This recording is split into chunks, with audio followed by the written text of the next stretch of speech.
pledge allegiance to the flag of the United States of America and to the republic for which it stands, one nation, under God, indivisible, with liberty and justice for all.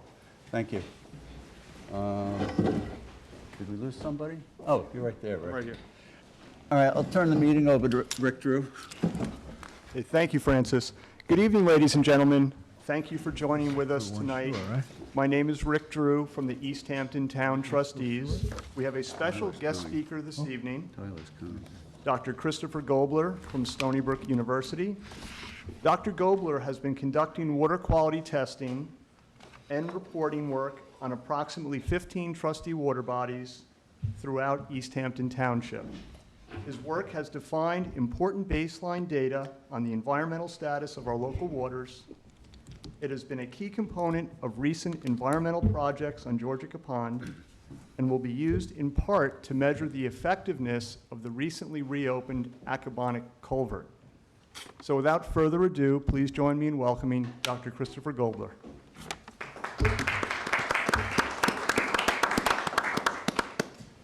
Okay, thanks, Rick, and thank you to the East Hampton Town Trustees for the invite to be here and report on the data accumulated from 2016.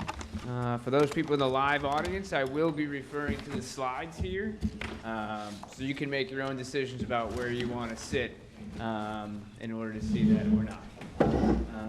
Okay, so... No, you're good. And I'll try to tactfully talk to you without focusing too much behind me on my slides. But so in a given summer, I end up monitoring about 50 locations all across Long Island, from New York City all the way out through East Hampton. And so I have some pretty good perspective on what local water bodies are like. I honestly, and I've lived in Long Island my whole life, and I can say East Hampton has some of the most beautiful water bodies across Long Island, and certainly some of the most bountiful. And that you could put that in a quantitative measure. We know the biggest fishing fleet, of course, in all of New York State by far is out of Montauk. And we know just in general that surrounding East Hampton waters are some of the most pristine water bodies in all of New York, being surrounded by the Atlantic Ocean, Block Island Sound, Gardner's Bay. And in general, a lot of East Hampton land has been preserved, which is great. And so, on face value, one would expect that East Hampton would have some of the best water quality you can find on Long Island. And in fact, in many cases, that is the case. So I'm going to give a very brief intro as to what my sampling is all about, what we're focused on and why, before I get into some results from 2016. A lot of what we look at are algae, microalgae, which are the base of marine food webs. And in many cases, the productivity of any given marine ecosystem is going to depend on the levels of algae that you have, because it just cycles essentially through the food web. But there is such thing as too much of a good thing. And so one of the instances of that are something known as harmful algal blooms, where if you have the overgrowth of algae, particularly some that can be toxic to humans or toxic to marine life, that can have a negative consequence for a marine ecosystem.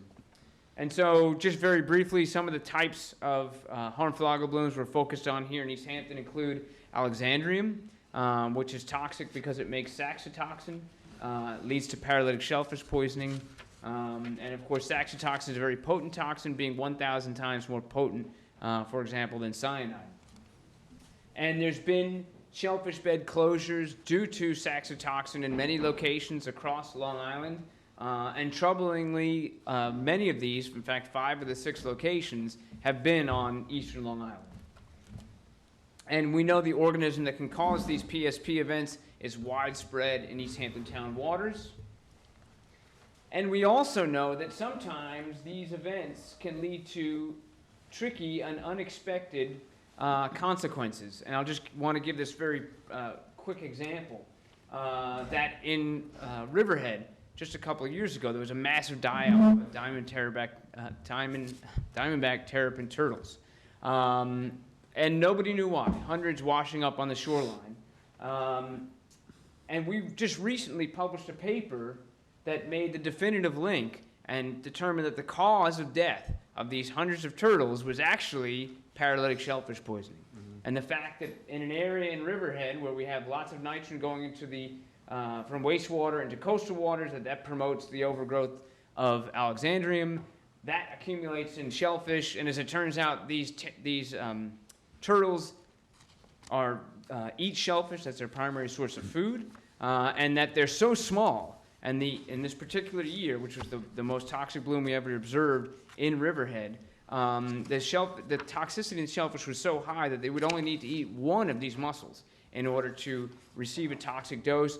And we did DNA testing on the gut contents of every turtle that we could get our hands on. And doing this high throughput sequencing, we found every single one of these turtles had rib mussels in their digestive tract, which we knew was at very high levels of toxicity. So this is sort of unprecedented, but it just gives you the sense of when you have these new sorts of events, like PSP, which is new to Long Island. We've only had it for the last 10 years. There can be these unexpected twists and turns. Another harmful algal bloom we're worried about here in East Hampton is known as rust tide or coclodinium. It's known to be ichthyotoxic. It can kill fish, and it's another one of these harmful algal blooms we never saw before 2004. It now recurs every single year. And here in East Hampton, it looks like it may not only be ichthyotoxic, killing fish, but can also be toxic to bivalves. This is data from the East Hampton Town Shellfish Hatchery that are monitoring of scallops, specifically in 3 Mile Harbor during a really intense event in 2012 where they were looking at the scallops they had planted. There were plenty in the midsummer period, but then following the occurrence of a rust tide, the densities dropped precipitously. And again, we know in a laboratory setting that this organism is toxic to bivalves and most toxic, more toxic to scallops than other types of bivalves. And then another dinoflagellate we have our eyes on is known as dinophysis, something that no one had been thinking about in Long Island, again, until just a few years ago. But in monitoring another part of Long Island, specifically in Northport, we saw a very dense bloom, and we decided to look at what was going on in the shellfish and found that the shellfish during that bloom were at levels of toxicity far beyond what are the federal closure limits for shellfish, despite the fact that DEC doesn't even have a monitoring program for this yet. So again, we're in a situation where things are changing faster than regulatory agencies can keep up with, and new sorts of surprises are emerging because of the way things are changing in our coastal water bodies. And this organism, dinophysis, is widespread throughout Long Island, even being found in East Hampton. And then in freshwater bodies, lakes and ponds, we're also worried about harmful algal blooms. In this case, these are caused by blue-green algae, also known as cyanobacteria. These organisms can make potent toxins. The one shown here, I always point out, microcystin and anatoxin A were formerly called fast death factor and very fast death factor when they were first discovered in the 20th century because they can be lethal. They're gastrointestinal and neurotoxins, respectively. And we know that these toxins, we don't use our surface waters for drinking water here, usually, thankfully, but we know that they can be lethal to pets. The CDC has documented that, hundreds of cases during the 20th century of dog poisonings, for example. And we know that Suffolk County has more of these events than any other county in New York State. So we need to be looking carefully, and that's despite the fact that the DEC is looking all across New York State. So we need to be vigilant in our freshwaters as well. And then the last thing that my monitoring focuses on are pathogenic bacteria that can be transferred from land into coastal waters and then can accumulate in shellfish or even be harmful to humans. And so, as you're likely aware, the DEC is the regulatory body that's responsible for certifying shellfish beds across New York State. And so throughout East Hampton Town waters, there are 3 types of shellfish bottomlands. There are areas that are always open, areas that are open seasonally, shown here in the blue, and then some areas that are always closed. And the DEC uses fecal coliform bacteria as their indicator species to see if areas should be open or closed. So another thing we're doing is looking at some of the same places the DEC is in order to understand if they're being too conservative or not conservative enough when it comes to the opening and closing of shellfish beds. So those are the main things we're looking at. We're looking at these different harmful algal blooms, general water quality, and also these indicator bacteria. We have all of these different sites, I think over 20 that we've looked at across East Hampton, from Nat Peak Harbor to the east, and then all the way out to Northwest Creek and the south, Wainscott Pond, Georgia Pond, etc. And so we do time series monitoring. We start in the spring, we go into the fall. These samples, we're making measurements within the water bodies, bringing water samples back to the lab at Stony Brook, Southampton. And then when we get the data, we're always comparing it to both state and federal water quality standards, so we can understand how we measure up compared to what the New York State DEC or the EPA wants to see when it comes to water quality. And so with that introduction, I'll move right into some results from 2016. And so, Can I ask a question? yes, sir.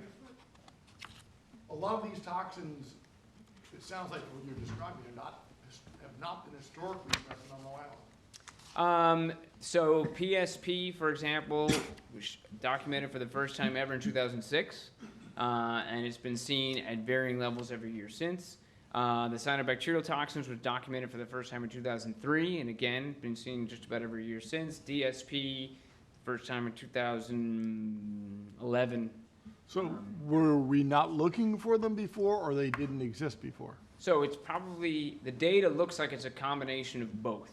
And so that is when we look at the people who haven't been measuring the toxins before that. So on the toxin front, we don't really know the answer. But there is historical records, for example, of the organism that causes PSP, the organism that causes DSP, and the levels we're seeing today in the areas that were measured in the past are higher than they were in the past. And that's the organism, and if we assume the organism is equally toxic through time, which actually could be a little bit more toxic, I could explain why later, but if we assume it's equally toxic through time, then it would mean that the toxicity would be increasing as well. Which leads to the obvious question, why?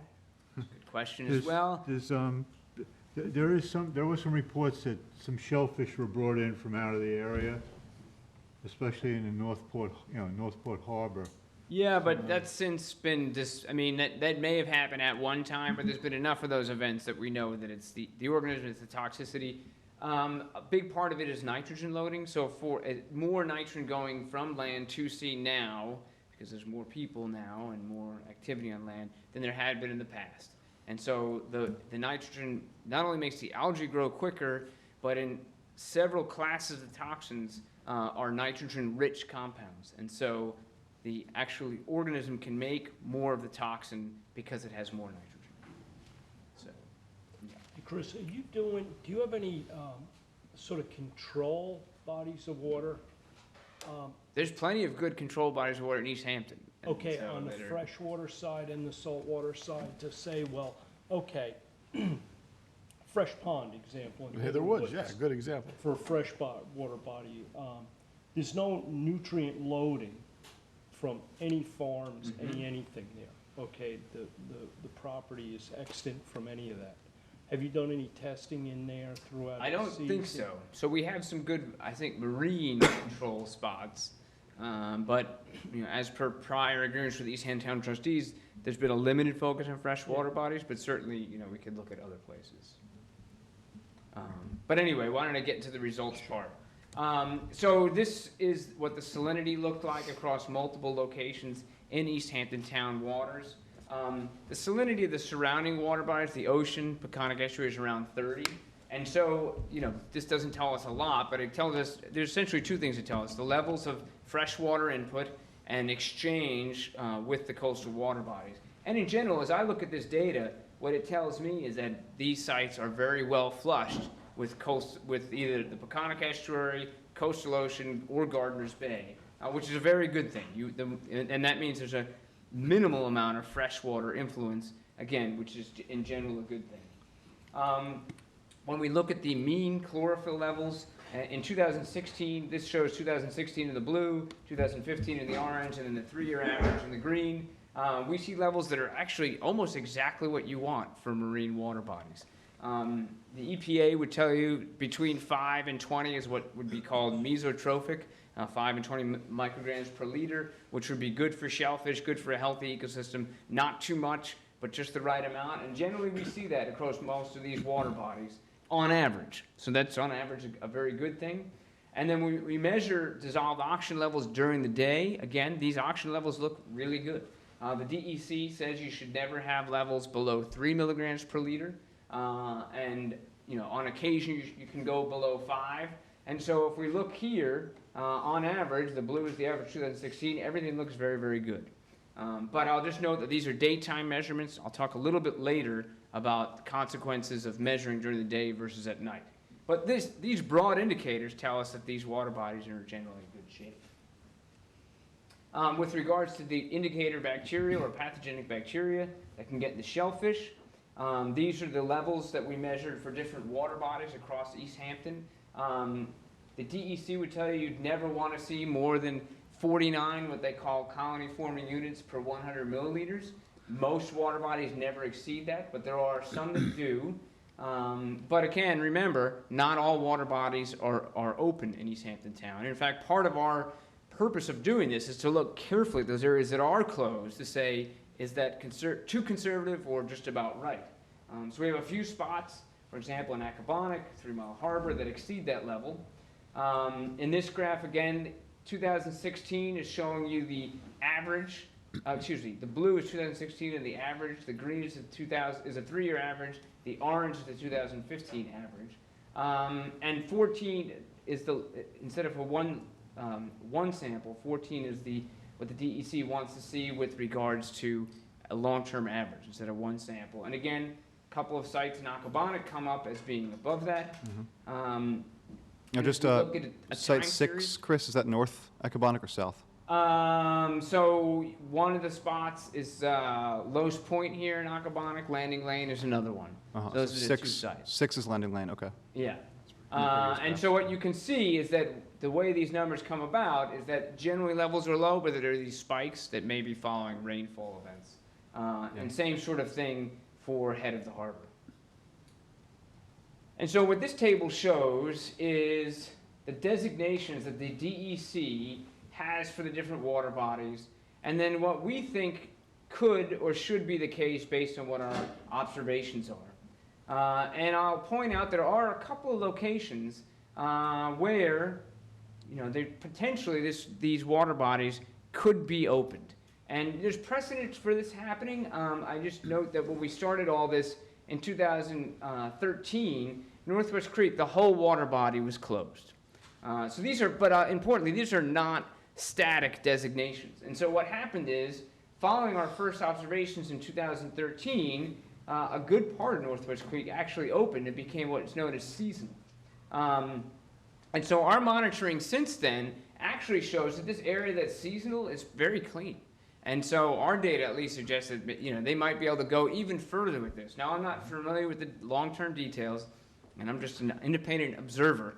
I don't know why it was closed in the first place, but this water body consistently shows good water quality and low levels of fecal coliform bacteria.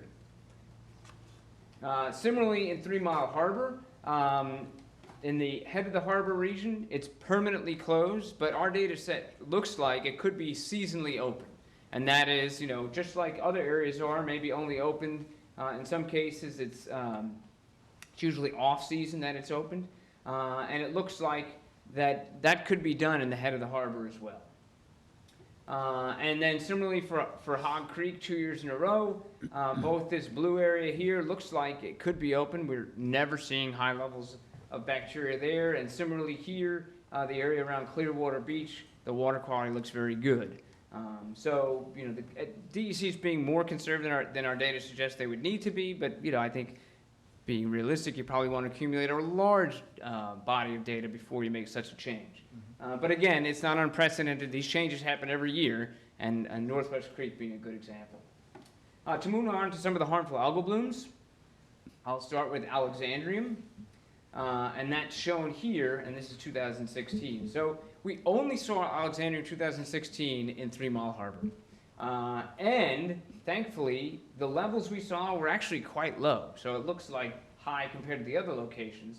But if we compare what we saw in 2016 in the blue compared to what we saw in prior years and the long-term average, there was almost nothing in 2016 for Alexandrium. So it was a very good year on that front. No worries whatsoever about PSP. But I just point out from this figure that there is a lot of interannual variability. And so this is just showing prior years before the two that I just showed, that we had nothing in 2012, and then 2013, a very, very high level where we actually were worried about the shellfish. DEC had to come in and start testing because the levels of the algae got so high. And then that was followed by a year where it was only very modest. So there can be a lot of interannual variability, and that's why the continued monitoring does have its value. On the dinophysis front, again, 3 Mile Harbor was the location 2016 with the highest levels of dinophysis, hundreds of cells per liter. And this was higher than what we saw in 2015, and also long-term average higher than that, but not a level of concern. So hundreds of cells per liter is a level that's, you wouldn't see shellfish toxicity until you got to, say, 10,000 cells per liter. So still well below. In fact, this is an organism that we could, so far, I think, I've never seen any evidence that it'd be a very serious threat here in East Hampton waters, unlike PSP, like I said, which was a serious issue in 2013. On the rust tide front, the story was different in that this is a sort of a more ephemeral type of bloom, changes a lot year to year, and if you've seen it, well, maybe I would go back. If I want to go back, let's see if I can do that. If you've ever seen a water body, I mean, this shows up in late August, you know when it's there, and it shows these very dense slicks. You can see, however, by virtue of the way it sets up, that, if you're sampling, say here, the water may be perfectly clear, but if you're right here, it could be very, very dangerous. And further, of course, the thing we worry about with regards to these blooms is the effects on marine life. And so if you're a scallop right here, or it's migrating down the scallops in that area, that's going to be a problem. So the levels we saw, the maximal levels that we saw in 2016 were extremely high. So one particular event, for example, in 3 Mile Harbor, we reached over 33,000 cells. This is per milliliter. This is one of the densest blooms. This is, I think, the densest bloom we've ever seen in East Hampton Town waters. So this is very troubling. And I'll just remind you, of course, this is the third bloom in a row where all the locations we're sampling, the highest levels are in 3 Mile Harbor. So you should see a running trend here.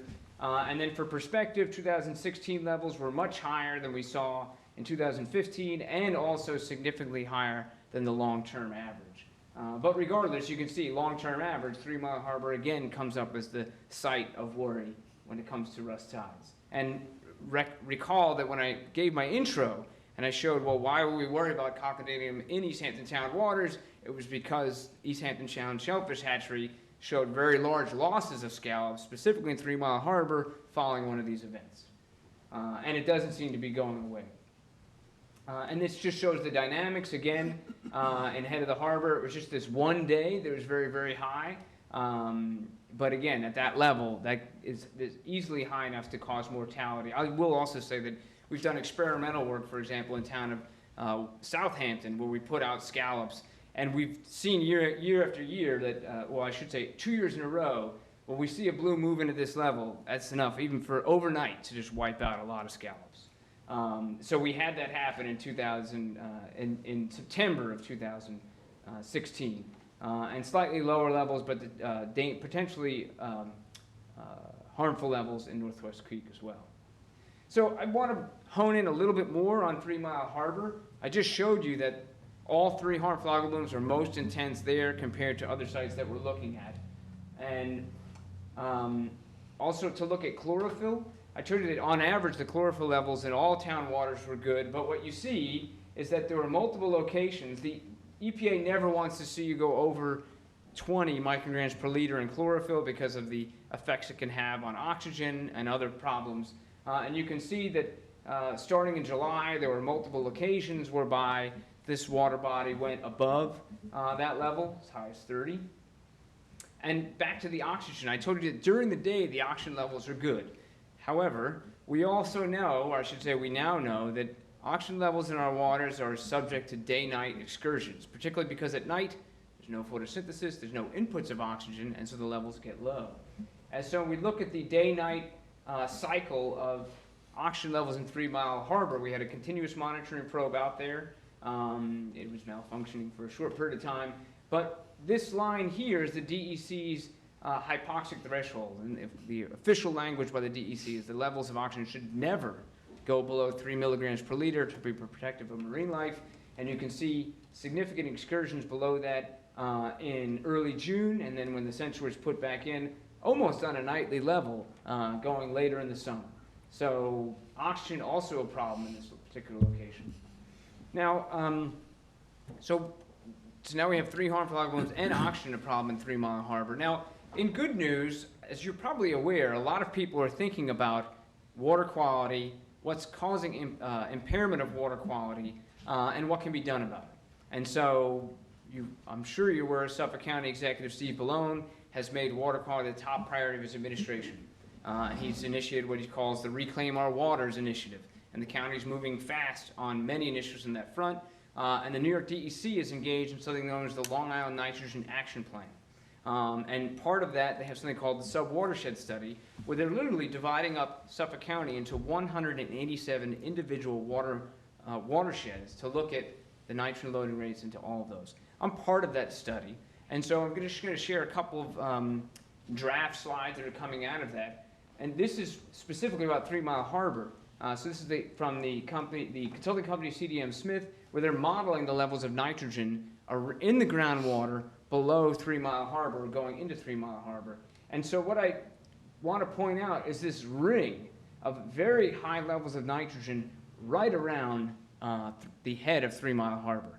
And so when I saw this, it said to me, well, no wonder there's a water quality problem there. It's not only very far away from the exit and therefore has an extended residence time, but it's this high nitrogen groundwater, particularly in this region here, that's going right into this system and probably promoting a lot of these harmful algal blooms. And so, obviously an area to be considered for remediation.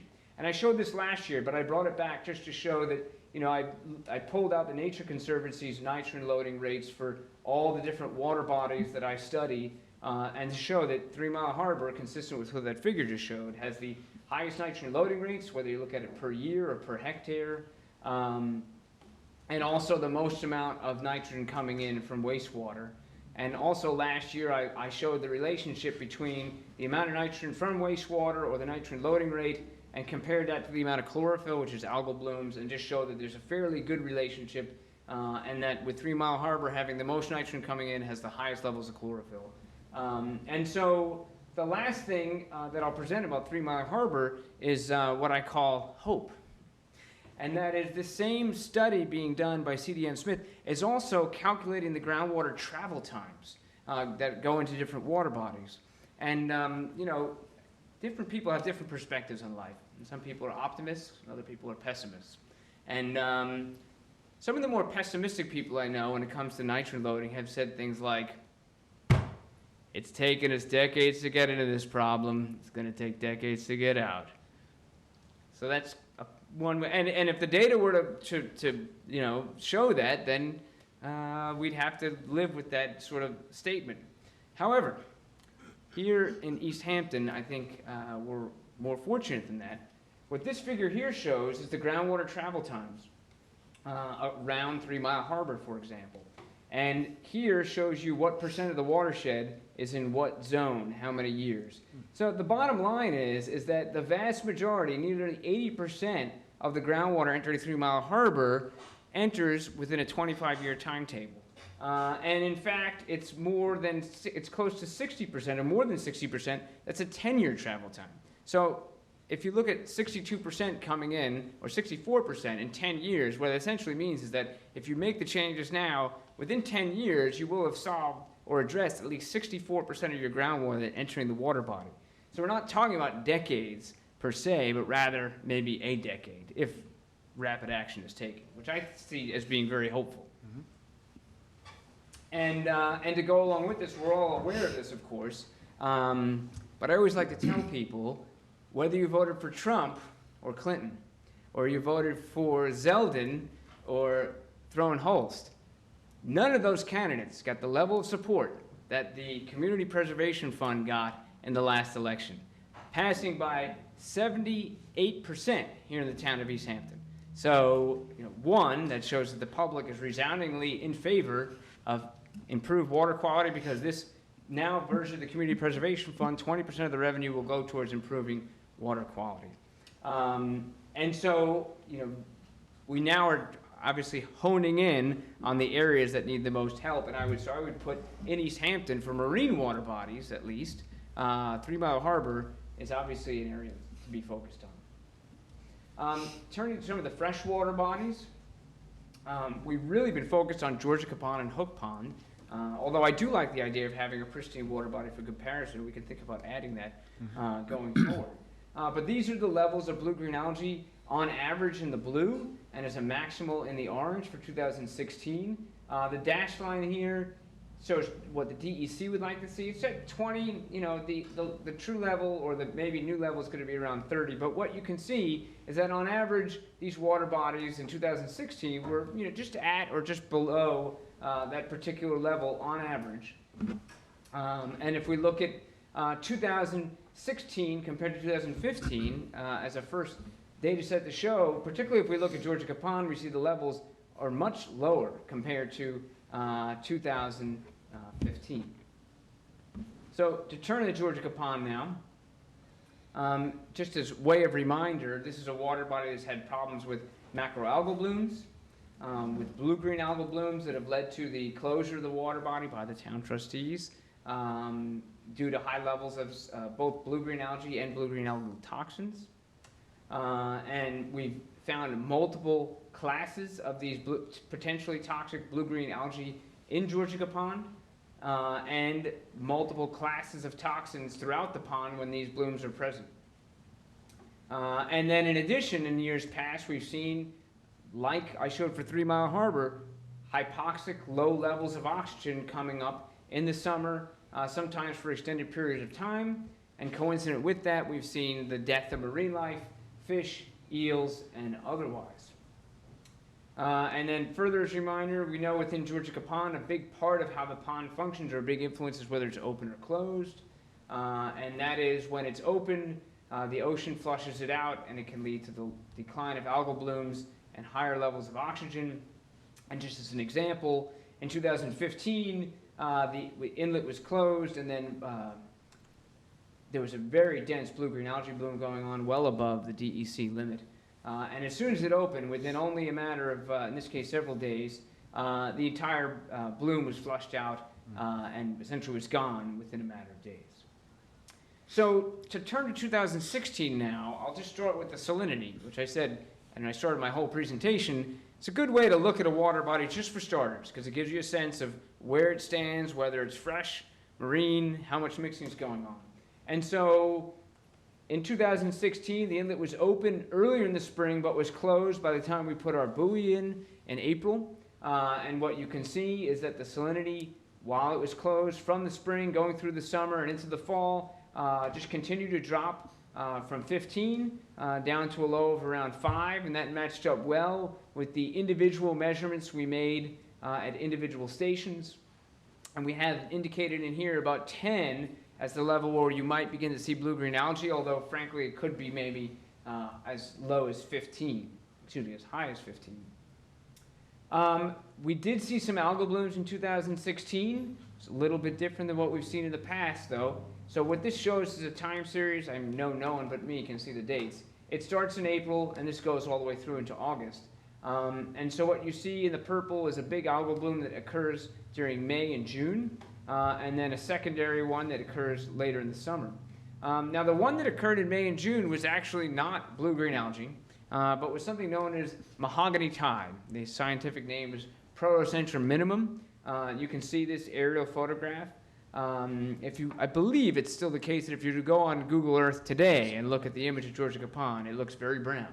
And that's because of this mahogany tide that went on for almost 2 months. Mm-hmm. That ended by the end of June. We did see the onset of a blue-green algal bloom, but it was short-lived.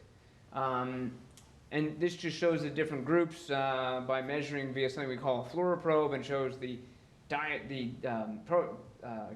protocentrum minimum bloom in May and June, and then the blue-green algae bloom in July, but by August, that going away and having a mixed community again.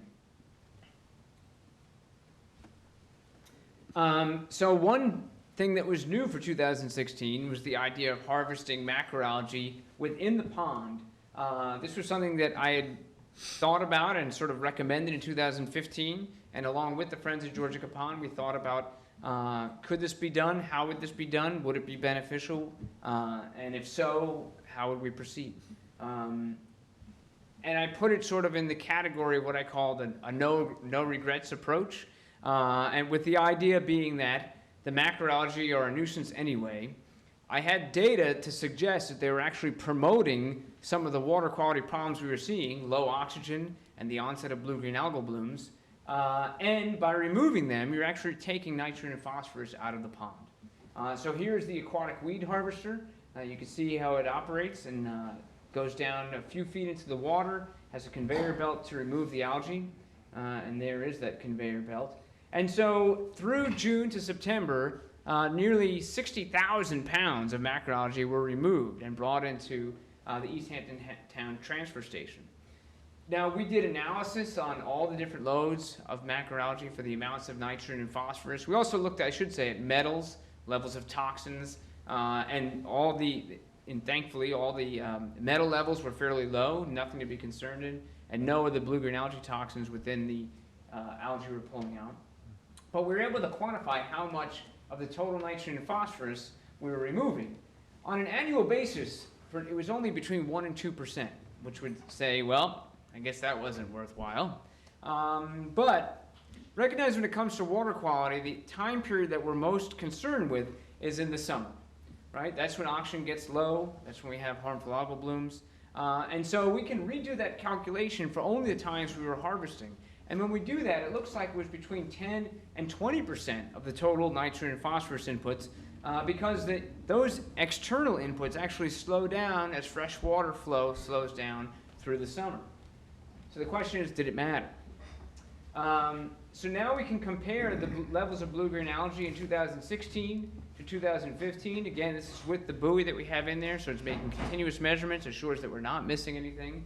And so what you can see is that we had levels that were on average, both on average and with regards to the peak, much lower in 2016 compared to 2015. Chris, excuse me. Could you add the rainfall to that graph? Sure, although I can tell you that the levels of rainfall in 2016 were actually slightly higher than the last couple of years.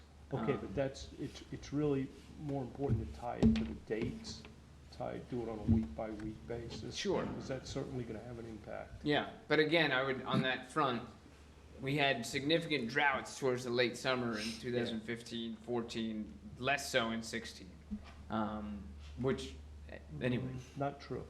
Okay. No, I gauge it by bees. Okay. Last year was a shitty bee year. Okay. Because Good to know. of the late season dirt. I have Okay. the actual rainfall records if you want them.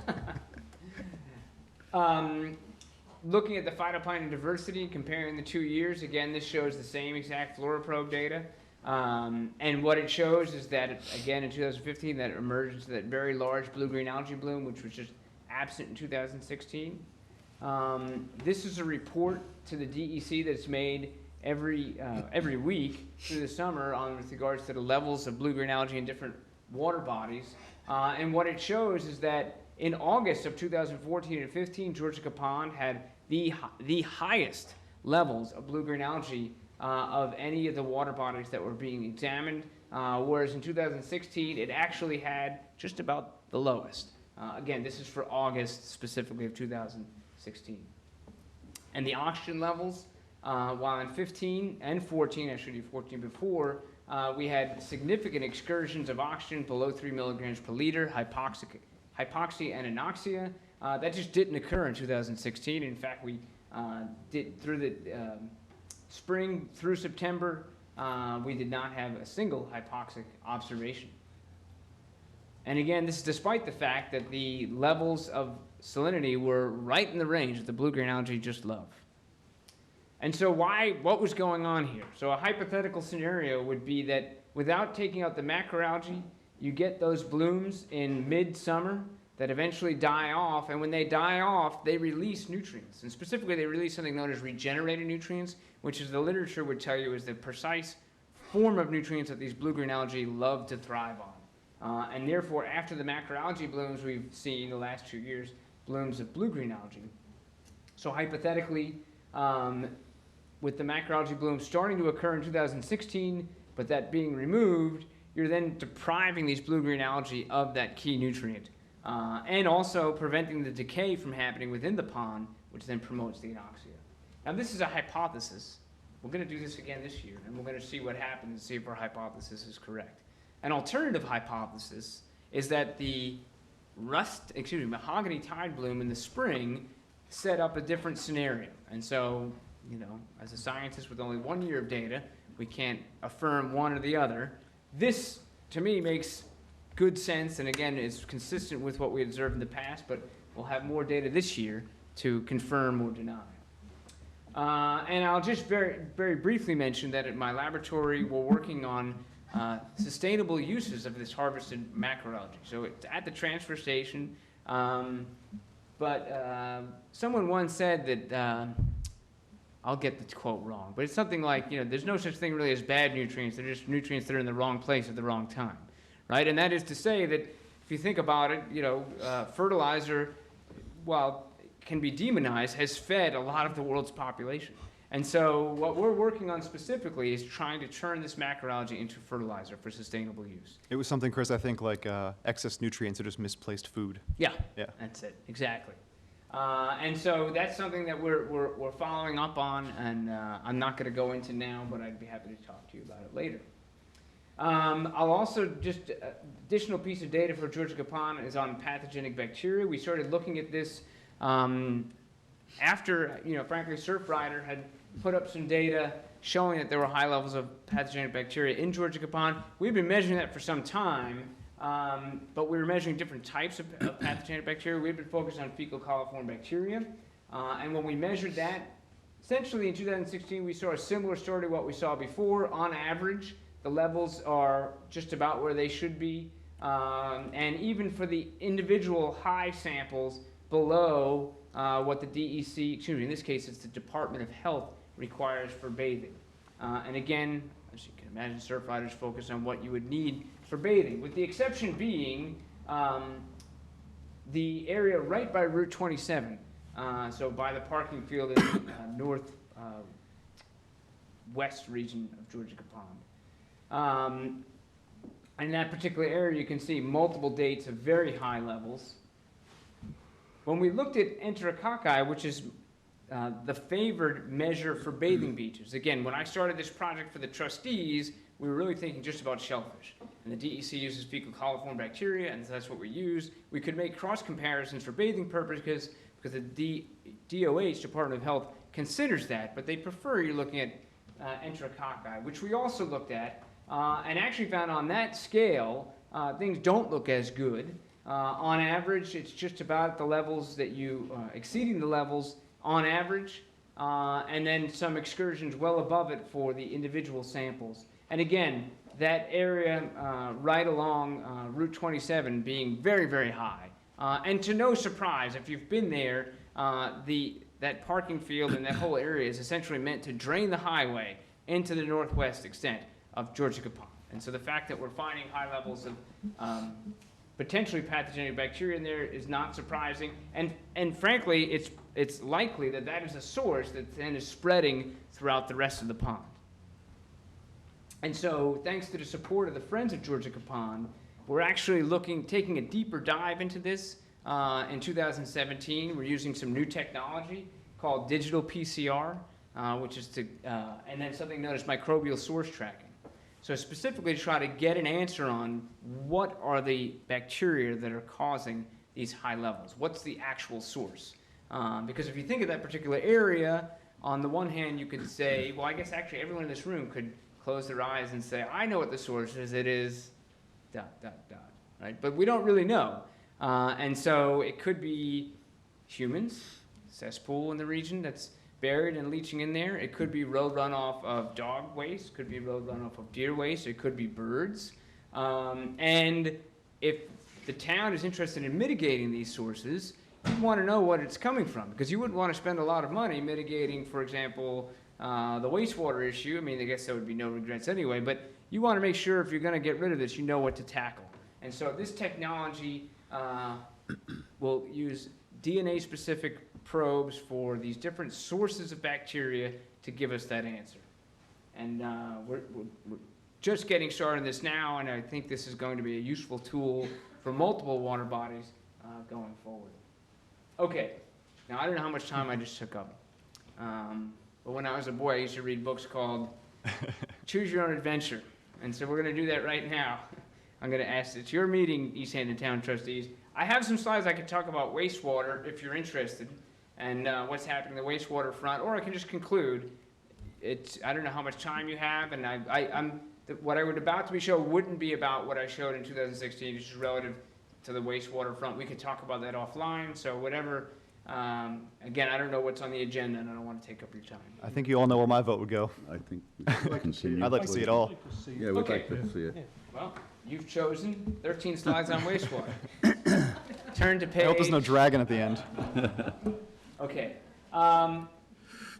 Like 3 Mile Harbor, I'll just mention that Georgia Capon has a lot of its groundwater, 65% is in the 10-year travel time, and 81% is in the 25-year travel time. So again, another water body where you can, you made the changes, you should see relatively fast turnaround. And that again, most of that nitrogen is coming from wastewater. On that front, addressing wastewater, there's been a lot of exciting things happening, and I'm just going to highlight those. So for example, last summer, Steve Ballone signed Article 19. This is the first update to the wastewater code in Suffolk County in decades, right? And for many years, I've been in this room, and I've been in other rooms, and people have said to me, maybe shaking their fist, when is the county going to update the wastewater code so we can put in alternative septic systems? And last few years at least, I said, well, it's coming very, very soon. And now I can say, it's done, it's here. So this is the signing in August. They've approved 3 different systems, and they can reduce nitrogen levels. The goal is to get below 19 milligrams per liter, according to Article 19. These are slides I should mention that are from the county. I got these from Deputy County Executive Peter Scully. And so what you can see is the ones that have approved are on average hitting or very, very close to that 19 milligrams per liter. But I just want to also mention work that's being done at the university on this same exact front. 3 years ago now, Governor Cuomo established the Center for Clean Water Technology at Stony Brook University. And one of our primary goals is coming up with alternative technologies that do a better job of removing nitrogen from wastewater, that can be less expensive, smaller footprint, and that's our charge. And I put up here our goal. It's a nice, easy goal to remember, at least for me to remember. If I ever get lost, I just say 10-10-30, which means we want technologies that get down below 10 milligrams per liter, that will cost less than $10,000, and that will have a lifetime of at least 30 years. And so I'll just briefly mention something we're working on called nitrogen-reducing biofilters. And these are a fairly simplistic technology that can work with existing wastewater infrastructure in homes. So the idea being that it would hook up to an existing septic tank, it would require a pump, and then this biofilter is shown here. And so in 3 dimensions, what you can see here is that it takes advantage of a technology, I probably shouldn't call it a technology, an approach that's used all over the country except for in Suffolk County. In Suffolk County, we have these buried cesspits. And EPA, when they first learned of this, people were coming outside, were astonished. And in fact, most people are astonished when they come here. They can't understand how it came about and what the rationale was, because in most parts of the country, if you're not on a sewage treatment plant, you have something known as a drain field. And that's shown here. And so all it is a series of, for example, perforated PVC pipe. And so this plays off of that technology with a few just very minor modifications. Underneath the drain field, you'd have a layer of sand. and then a layer of sand mixed with what we call cellulose, which is just wood, be wood chips or sawdust. And so here as a side view, you can see here would be the wastewater coming in, and then that sand layer, which is designed to what we call nitrify the groundwater, turn it into the nitrogen into nitrate. And then when you have the sand mixed with the wood, that would be for what we call denitrification.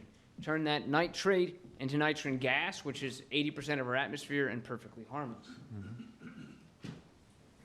And so we've put several of these systems up in Massachusetts at a test facility there. We wanted to put them in the ground here as soon as we could, but we've sort of been working through the process, and there's good news on that front as well. But we began testing these systems in Massachusetts. This figure shows the levels of nitrogen for the influent over multiple months and on what's coming out. And in general, the results look very good. A little cut off here, but up to 90% of nitrogen removal and just about reaching our target of 10 milligrams per liter.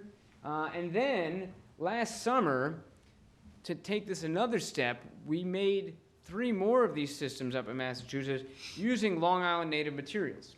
So we took Long Island sands and Long Island wood chips. Again, wanting to know, well, is it going to work in Suffolk County? Brought it up there, literally in 18-wheelers. And we had 3 different modifications of the design I just told you.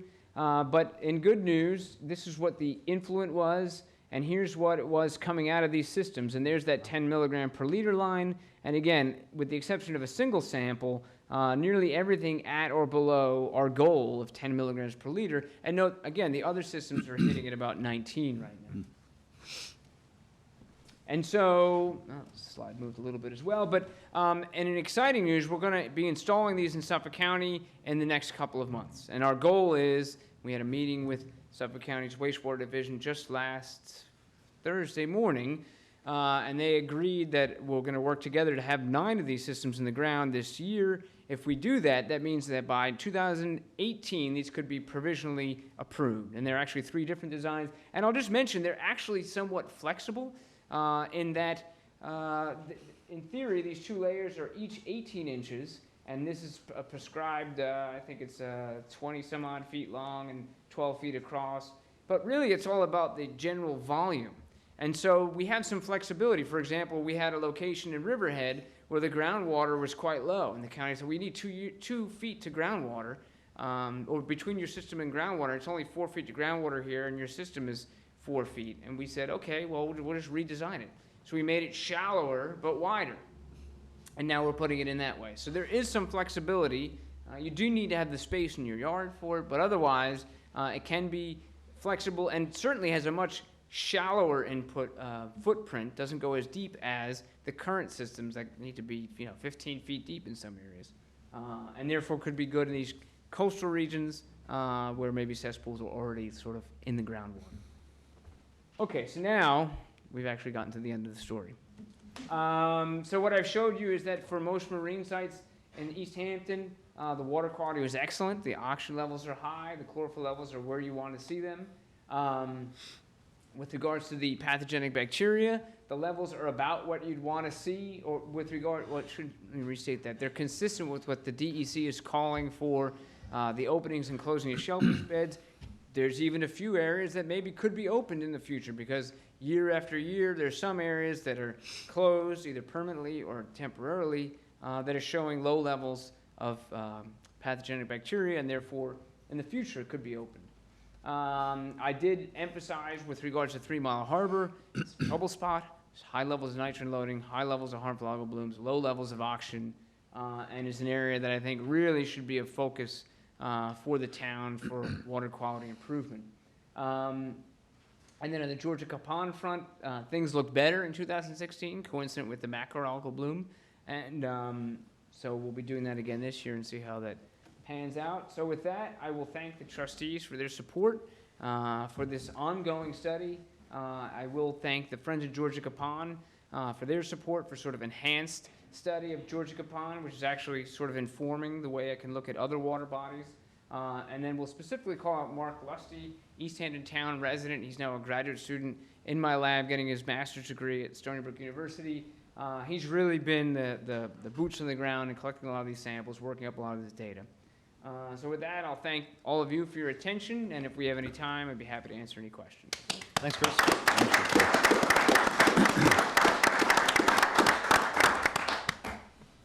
Well, I guess my big takeaways from this are kind of three things. I mean, it's clear that, the water bodies where we can control the salinity by opening or closing it should be opened as much as possible to increase salinities above the levels where, blue-green algae will take over, which causes the toxic blooms. I really feel like, obviously, the overall focus here is balancing the inputs of nutrients into these water bodies. And if you can, balance the input with the processing capacity of the natural environment to utilize nutrients and, absorb them and mitigate the effects there. So overall, I think the town board's doing great work on, using some CPF money to focus on the septics that are close to water bodies.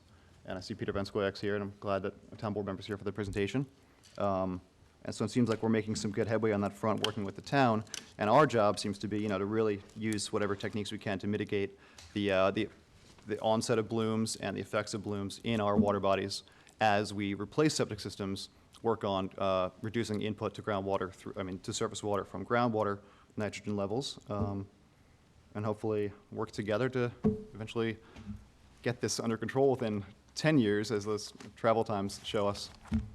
So I have a lot of confidence from your report there. One thing that interests me is the phosphorus too is another aspect that I don't think you touched on too much, but I know you had some interesting slides about where phosphorus inputs from.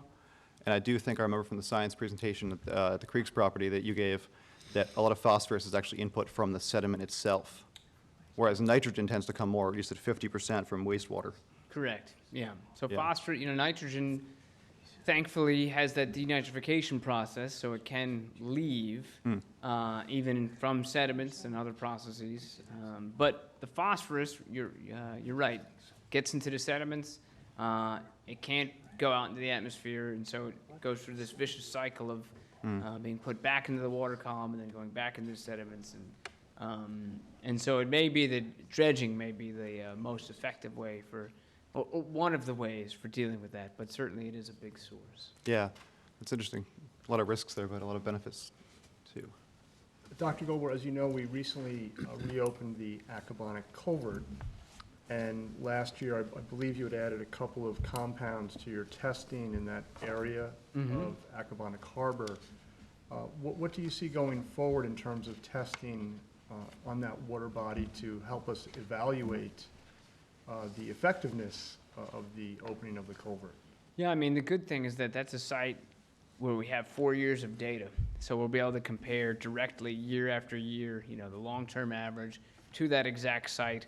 And so we'll be able to address how having the culvert there may be altering the levels of indicator of pathogenic bacteria, the levels of algae, the salinity, the oxygen, etc. And we could even do some more fine scale monitoring there, maybe some continuous monitoring to get a good handle on how it may be different now compared to afterwards. Thank you. Chris, is it possible that we were talking about the harvester and the algae blooms being lower this year? Is it possible that that greatest impact wasn't on the nitrogen, it was on the phosphorus? Yes, it's certainly possible. And so, in fact, I believe when I gave that range, 10 to 20%, I think the bigger removal was actually of phosphorus, of the total phosphorus load.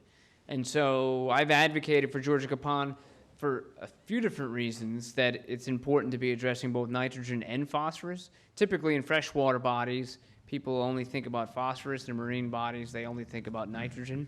So if you think about Georgia Capon as a system that could be open to the ocean some parts of the year, but then had salinity as low as 5 for a good part of last summer, you'd want to think about both compounds. And we have some evidence beyond that both are important. So yes, I would not discount the potential role of phosphorus in limiting the growth of the algae as well. So do you think your data will perhaps identify places where small-scale dredging projects would be very useful?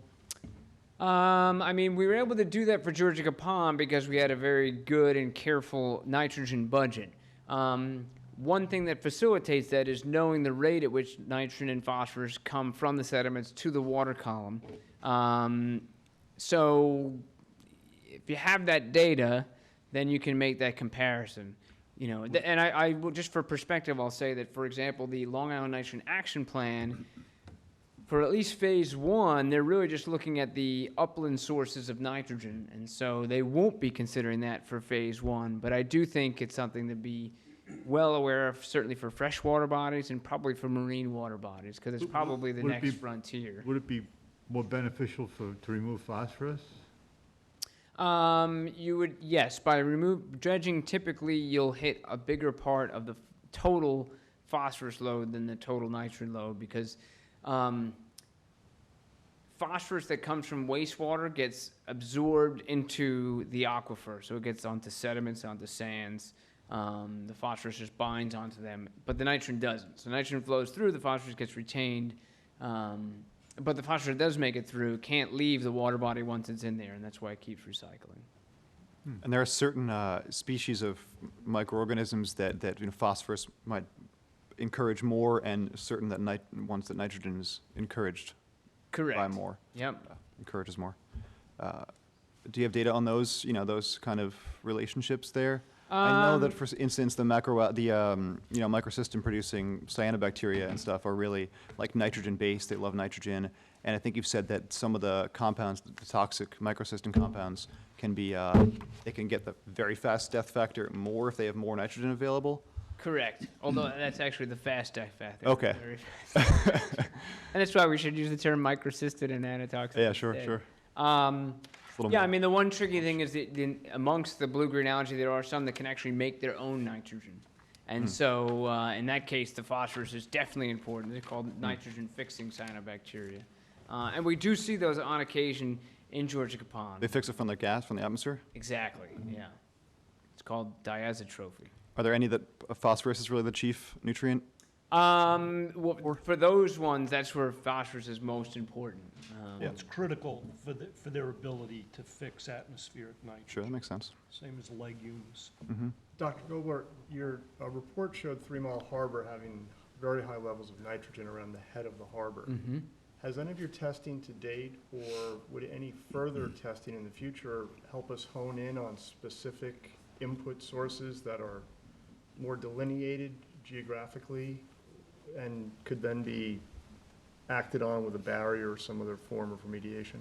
Yeah, well, I mean, that figure that I showed came out of the LINAP study, and so that should be done, that's going to be done this calendar year, and that's going to have a precise amount of wastewater that's coming in. And, that particular area, if there was ever an area where a barrier looked like it would be good, that, to me, would be the poster child for it, in that not only is it high, but it's high right up to the water body. And so it would be an area where that Well, that, could there be a is, consideration. there's a plan in moving along to do that. Okay. Thank you. Simon? Chris, do you plan to do any studies on whether surface water in the ponds is infiltrating the aquifer? In other words, late in the season, is the water flow reversing on overuse? So, not as of now, but it's certainly of a concern.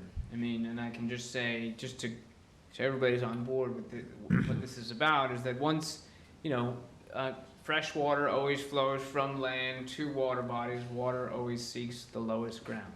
And so all the ponds and coastal water bodies, and most of the year and under normal circumstances, the groundwater flows to the water bodies. However, when you get to summer, groundwater flow slows down because of this process called evapotranspiration, which essentially means that when it rains during summer, that water just really evaporates. It doesn't recharge the groundwater, and therefore the groundwater flow rates keep decreasing through the summer.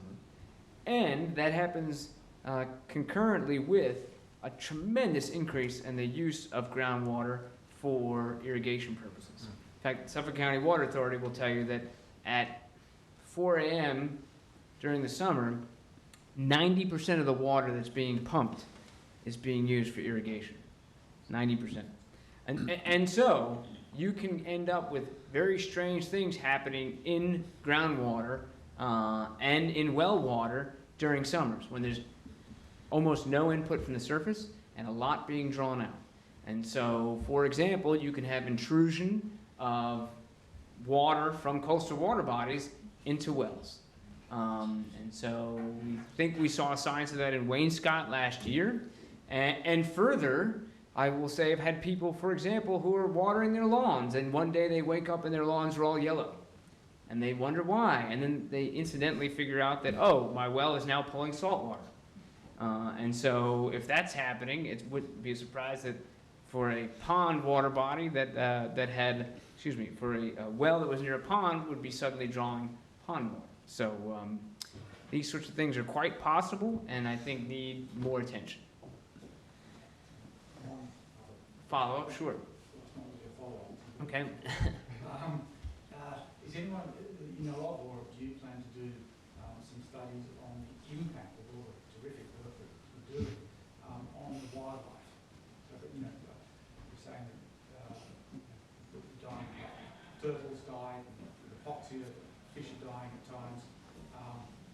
After doing all this work and putting in nitrogen-reducing systems, is there going to be a positive effect on wildlife? Like, Georgia, longer, there are going to be more white perch, going to attract more birds. Right, and so to do that, of course, you need baseline data.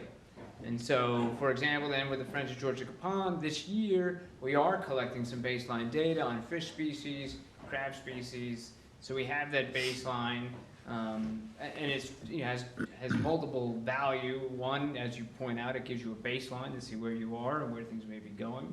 And further, if you're going to be making any changes, you want to know what may be impacted, good or bad, within the system. So that sort of baseline study does have a lot of value.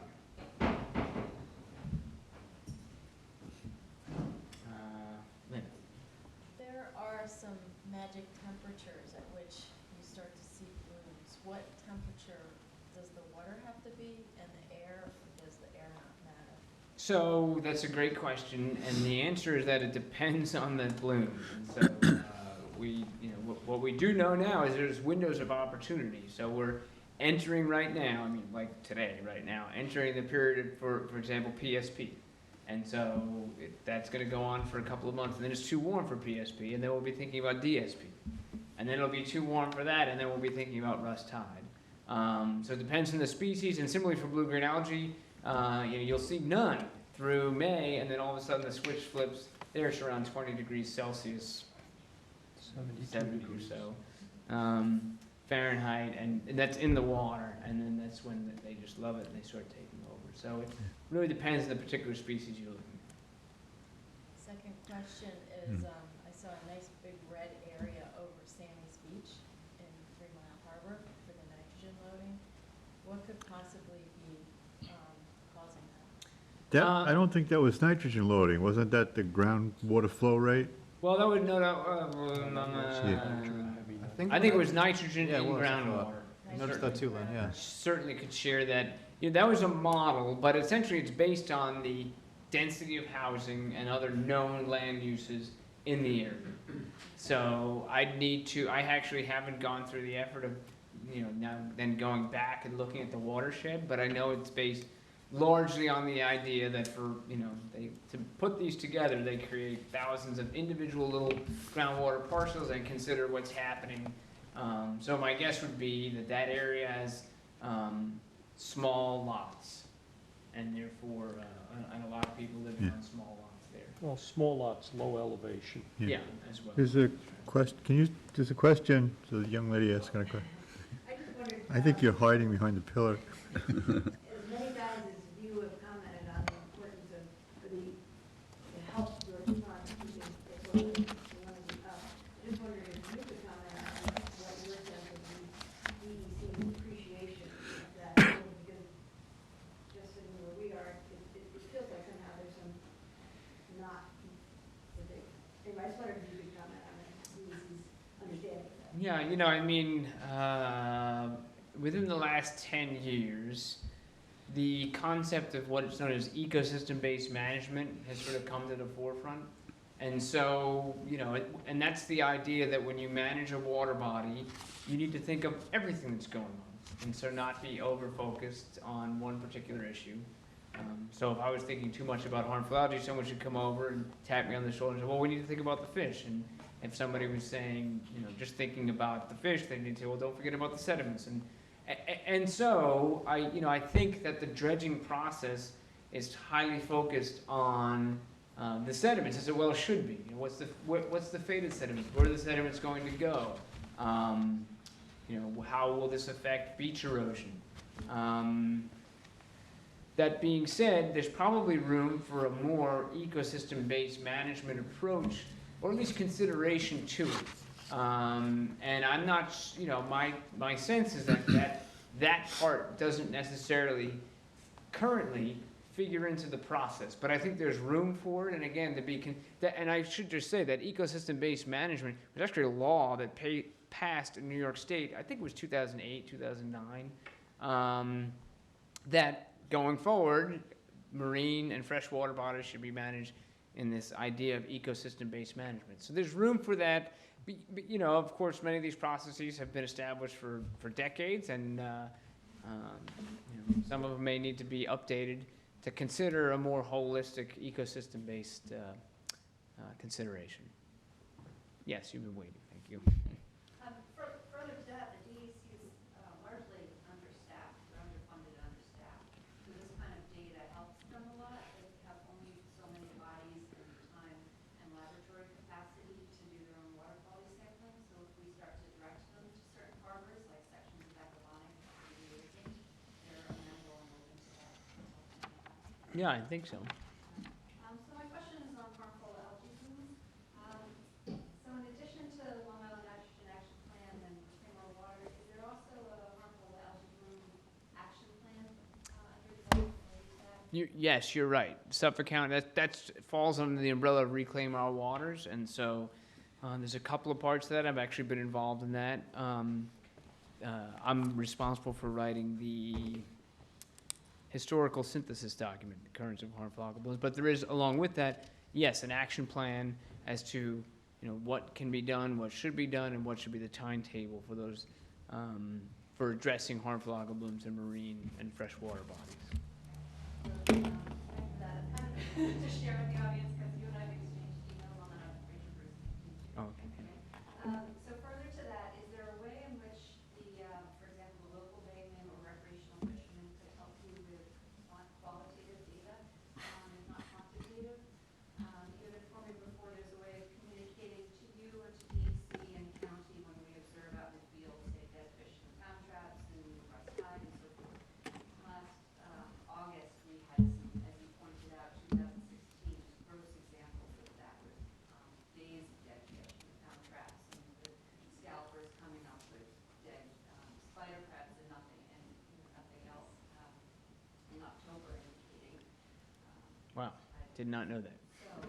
So I would love to share that information with you. A Bayman who was in here before has tons of tales, and so a lot of this anecdotal information I think would be very helpful, and trustees are an excellent pathway to get that to you. And the question after all of that is, what's the best way we can share this information? Yeah. Email is always good, but I think I mean I will agree. Baymen are they're out on the water every day, and they many of them for many years on end, and so when something's sometimes you can't see what's going on, but I think they do often have a very clear sense of when something has changed radically, and so and I know some baymen who operate pound nets have very good records, and so I've been looking for those sorts of records specifically with regards to rust tide, because we know that in town of Southampton there have been instances where the fish in a pound net can't get out, and so when rust tide moves through, particularly at those sorts of densities I reported for last year, that can lead to a large fish kill. And so, but the data isn't, a lot of it's anecdotal, so it's in a good logbook that makes it even better. We definitely, I'll just finish this. So Steve Ballmer that just left just a moment ago, 30 years, never treated that as an audit in 2016. And one also uses thousands and thousands of dollars to get them and their dead fish in their nets. And again, that's, what you just said is, perfectly aligned with the fact I said that's the highest densities we ever saw in East Hampton town waters last August in 2016. So. Yeah, Rachel, I think we'd all appreciate that anecdotal Yeah. data and having any bayman come in and tell us if anyone sees anything anomalous out on the water at all. You know, they This should is the notify kind of us and information. CC you too if they can, and come to a meeting and tell us about it. Yeah. But this We'd all is, the- appreciate that. maybe we should be looking into setting up some kind of conduit, because, Yeah. you know, if you can quickly get the data, along with photographs, which are pretty ready available, it might, you know, trigger a thing. If we could set up a, you know, some kind of communication system with you where people could maybe contact us or contact just a hotline kind of thing. Absolutely. And I'll just further say that there also could be the opportunity, it would take some time and effort, but there could be the opportunity to even set up early warning systems so that if we knew where the pound fishermen were, where they're operating, this has been done in other locations. It's usually done with regards to toxic algae, and so you want to be able to warn the people in advance that the bloom is coming. If we know where these individuals are and we want to be able to protect their crop, their fish, and there could be efforts made. It would be would not be an insignificant effort, but we could work towards having a type of early warning system that would then, get the word out and prevent those sorts of situations. Because that's, particularly in aquaculture setting or that kind of setting, I would call it aquaculture. There is something it's known as adaptive management, and so things can be done. In the meanwhile, when we all want water quality to get better. And of course, I'm saying 10 years, 25 years, but there are actions that can be taken in the short term to protect people and their livelihoods. So If you had like an email address for, that you could reach the owner of a pound trap. Yep, and then further, if we knew exactly And where the latitude areas of and concerns longitude, were, yeah. we could actually do some enhanced monitoring around that area that could then give us the information in advance and would give them the advance warning. Yes, and, Your question, Dr. Gilbert. A comment and a question. I went to this presentation about monitoring alewives, and this is something that the DEC is behind, and they have a phone app for collecting observations. And I think it's probably got a structure that could be adapted for this as well, where and you can attach a photograph. So, you put location, you put time, you put what kind of alewives, how many alewives, if you saw dead alewives, and then you just send it off, and it goes, I don't know, to Mother Alewife somewhere, and somebody is collecting all this data and all these individual observations, and there's like a small army of people who are out there using this. That's the comment, and it might be, where you don't have to reinvent the wheel. There might be a structure there, and you can just change the type of observation you're looking for. I have a question. Number one, it's got some self-interest in it. And number two, it relates to your small lot question. I live in Sag Harbor, and it's a village of small lots. Small lots and big trees. So you put those two together, and decent-sized houses on small lots with big trees. So there's not a lot of room for the kind of leaching field or septic systems. And I'm wondering if there's any possibility that the kind of leaching field that you're talking about could actually go under a permeable driveway. Does it have to be under grass? Could it be adapted? Because that would be perfect. Not sure. I would say probably not, because you'd want to be able to access it. Oh, no, a permeable, But if it was permeable, so if it was... Not an impermeable. Yeah. A permeable. Yeah, even so, in that case, though, I would worry about the weight of the car and the driving over it, maybe somehow Yeah, but I'll tell altering you, the flow and look, such. Chris, this is kind of my background. You got 18 inches plus of sand cover there. yeah. All it really comes down to is the right schedule pipe for your distribution field, and it's buried. So, So it and sounds pos- like the and answer's perhaps a possible. geotextile. It's building a golf course green is basically what these things are. It's not magic. It's the same principles that goes into golf course Interesting idea, greens certainly. and stuff. And it's very common to have traffic load-bearing driveway surfaces that are permeable, okay? When I say load-bearing to the point of being able to take a fuel oil truck, fire truck, and it's not magic. The parameters that you're working in here, it would really just come down to the infiltration rates and things like that. But if all of this is happening below that 1 foot layer, I think it probably would work. I mean, Even if you have put some intuitively. kind of structure there that would like shift some of the weight, and you I don't think, you park don't, the car I'm gonna be over honest, the- you don't even need that. Don't need it? No. Great, sign me up. It's a good- Actually, it's something I had, First guinea pig. it's a great conversation. It's something we would, through the center, we have an engineering, a series of engineers we're working with on the design. So that's, and, so it's something we can consider. I like it. And you're right. If that would work, it'd be a home run.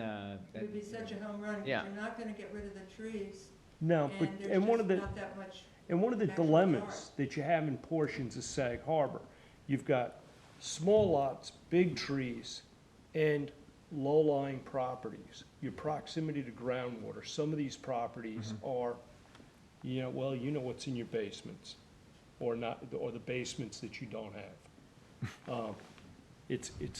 That's gonna be a challenge. Another possible, approach in areas like that where you have a lot of small lot sizes is cluster systems. So Yeah, multiple adjacent I homes. think that's probably gonna be. Yeah, like where probably multiple something. adjacent homes can buy into one system together. So you can put one leaching field somewhere, that's adjacent, that's proximal to all the homes, and the 5 or so homeowners would buy in together and say, hey, we're all gonna pitch in for this field, and they would all hook up to the same leaching field.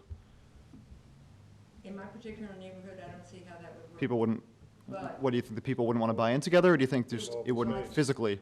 I don't know whose property the leaching field would be on. Yeah, that's Well, something that this- you have to work out This between is yourselves. something that's being looked Yeah, at, like, for example, town of East Hampton tried to get sort of these micro sewer district kind of thing going in Montauk. And we have the same problem, downtown Montauk. Okay, you got commercial properties, you got septic systems that virtually are tea bags, they're sitting in groundwater, okay? But where the hell are you gonna put it on the property, okay? Because you just don't have the open space. So in that situation, you have your standard septic tank, it's pumping into a system that's pumping this effluent, which is basically liquid. There's no turds in it, that's still sitting in your septic tank. And it's pumping it, and that leaching field could be in a public space. It could be a bit of parkland.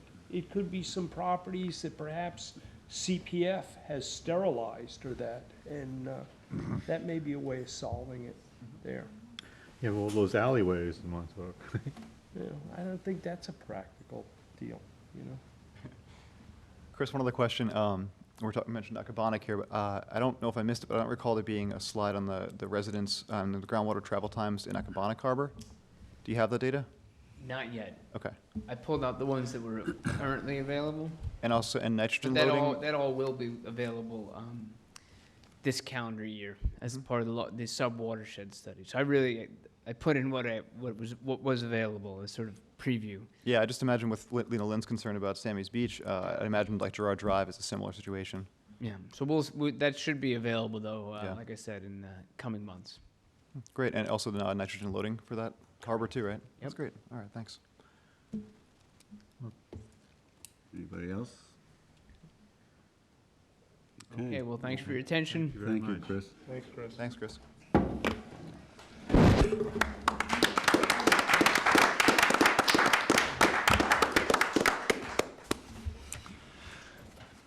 Okay.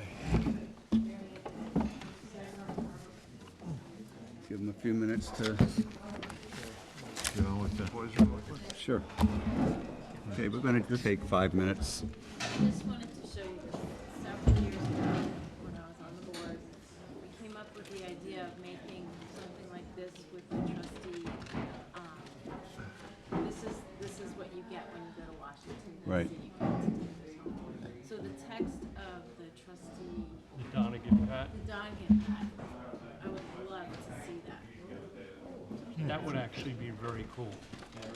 They have, Help a lot. they, I mean, Existing documents impossible to read. they have, I mean, they have That's a nice idea. So where do you get that down? Like, You know, Yeah, you go to DC. you know, I mean, the document You know what I'm talking exists. about? You go to Washington, You know, can they get give you a it. copy of Declaration of Independence. It's the same thing. Yeah, that Yeah, you go you in. get it on that Yeah, but we could parchment print up a kinda bunch of, paper. yeah, the yellow paper. Yeah. That'd be cool, but I mean, the text and everything.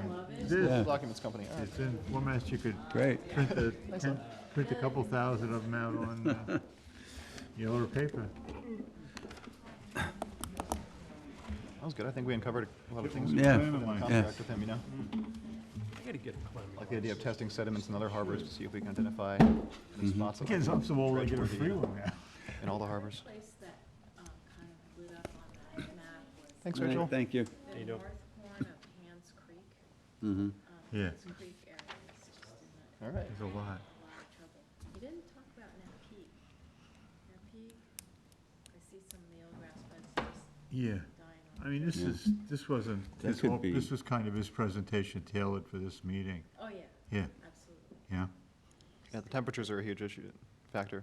You're right. That was a good point to make. Well, it helps you set what to expect too. You know what the temperature's gonna be there. Mhm. Oh, this is what we're Right. gonna be looking for. Yeah, and something like the head of the They're- harbor and Three Mile they're Harbor act- is probably they're warmer doing- and shallower. Yeah. Cornell's doing studies out there now just to identify where all the fresh water's coming into the peak and stuff like that. Yeah. We're trying to pin it down. We're gonna do this to every body of water. Yeah. Len, you've been on the harbor for a very long time. Well, I remember as a kid, my father used to go down to that north end where the marinas are and back in towards Soak Heights. Yeah. And they used to blue claw crabbing and eeling back there all the time. and- Grass bed down Yeah, there. but you know, you gotta look at that area, and it's a pretty, everything runs down there. That takes water all the way back from the village of East Hampton. Right, yeah. Right. Watershed extends all the way there. Right. And then you got the little trailer park that's right next to the pond there. You know, there's. Got the there's- gas there's- station there's- and all yeah, of You know, this. you've got, Clark Creek is a good, Canbar Creek, and then you get all those small lots and houses up there. man, you It's- know, and it's it's all just, you know, it's uphill. intuitive. But There's- how, I guess, what was the density like back then? Because I can't remember. Harbor Grill is there now too. Yeah, but it was Ambrose back Right. then. Yeah, but that was pretty low, I think it was lower input. And so? what I don't, yeah, But in No, the I'm kidding. last, in the last Ambrose is pretty popular. administration, there was a huge focus on the trailer park. So I don't know what the outcome of that was and whether or not they did upgrades. They did a serious upgrade. yeah, How- the yeah. yeah, but the tough thing there is again, you know, how much upgrading can you do when you're that close to ground? And they've only, You're they really only did limited. that 2 years ago. They upgraded it. So, And I don't think there's been any real studies of how effective the upgrade was as far as nitrogen or anything like that either. Well, I think the conventional systems, that's been the issue, is conventional systems doesn't, you Don't, know, don't do anything to it's, nitrogen. it's, you know, and what they basically. did there was a French cone. So basically, they just dug a I don't know, cone I don't know. down into, Well, when you cross the road and you start going over towards the Bistrian pit and towards Round Swamp, they have, somebody's putting out little flags. mhm, So I think Kim might be doing some bioswale installations Mhm. there, possibly. You could talk to Yeah. her. But I do know that the eelgrass bed that was at the head of the harbor there is gone. long but gone. that- yeah. That specifically, I talked to Chris Pickerel quite a bit, I just saw. and primarily the issue there is water temperature. They know that once the water temperature reaches a certain threshold, Eelgrass they is can gone. expect, it's just like today, I had somebody call me like profound revelations. In front of the Montauk Coast Guard Station, there is a bed of eelgrass that's amazing, and this stuff is exposed to the wastewater from the boats, the fuel of this and that. Yeah, well, the water change, the water's going Yeah. through there, you know, it's, Yeah. You have to look at the thermoclines and Yeah. yeah, you know. the temperature of the groundwater. Yeah. coming Yeah. in. Well, if you've got groundwater coming in, that's what they're looking at right now in Yeah, you want Napeag that, yeah. Harbor, Hold it off. is there are some areas that intuitively you'd say, Talk about this thing. given the temperature situations in here, there's probably shouldn't be eelgrass there. but there's eelgrass, and basically what it is it's being fed by the groundwater, is lowering the temperature of the water, so the eelgrass is probably doing better. You know, when I was a kid, Lake Montauk, you couldn't swim across Lake Montauk. The eelgrass was so thick. But back then, I didn't realize that there was a couple of pipes underneath Star Island Causeway that had one-way valves on, so that when the incoming tide would be forced around by the Coast Guard station, the outgoing tide, these flapper valves would open, and they'd push that water in, that's in Coonsfoot Cove there, it would push that out. Well, if that's happening, what also is happening is you're probably getting a more circular pattern, where when it's going in one side and going out the same side, it's just a forward-backward motion. There's areas to either side that there's probably very little water exchange on. And, okay, how do you go about getting these things back? How did they come to disappear in the first place? But most importantly, how do you get them back? And I would think that this is going to be, would have to be something where you'd have to get cooperation from a private property owner, but I would think it would be in their interest, simply for the fact that you got a marina. Would you like to have cleaner water at your marina, or continue to have the shitty water at your marina? There's also much higher use of pesticides now too, herbicides. Yeah, yeah. I think having that in the groundwater. I think all of those things, personally, I think all of those things certainly have some measurable impact, but I think what you gotta look at is the big players. There's more houses out here, there's more septic systems, and I think what Chris Gobler brought up earlier, I think the impact that irrigation systems play in their role of conveying these issues and the rapidity that they did accomplish it at, I think really, if they ever do a study, I think you're gonna find out that it's a much bigger impact than what you think, especially when the fact that we, for the most part, we're in pretty poor soil situations. You know, I just know from my own evaluations of properties, waterfront properties that we do restoration jobs at, I very frequently have to adjust my plant list based on whether the upland areas have irrigation, because even though it might be a tidal estuary area, I can't grow some of those tidal plants simply because the salinity levels are impacted by the irrigation system so much that the shoreline plantings, we've got to make it more of a freshwater, we've got to make it more of a freshwater system in order to get success out of the plant material. So, Yeah. Irrigation and water temperature are two big things that are underlooked, you know, I know they underestimated. we focus on using organics and this and that, and I don't know, Still extra. no, well, it's not, Guys, you know, I have to the cut thing you is, off. Still not sure. I'm gonna let Only one We're doing a we have a meeting. meeting. Yeah. You're on TV right now, You have to yes. leave now. Thank you, Lynn. Bye. All right, let's move on to new business. Aquaculture, pump out boats, the annual numbers.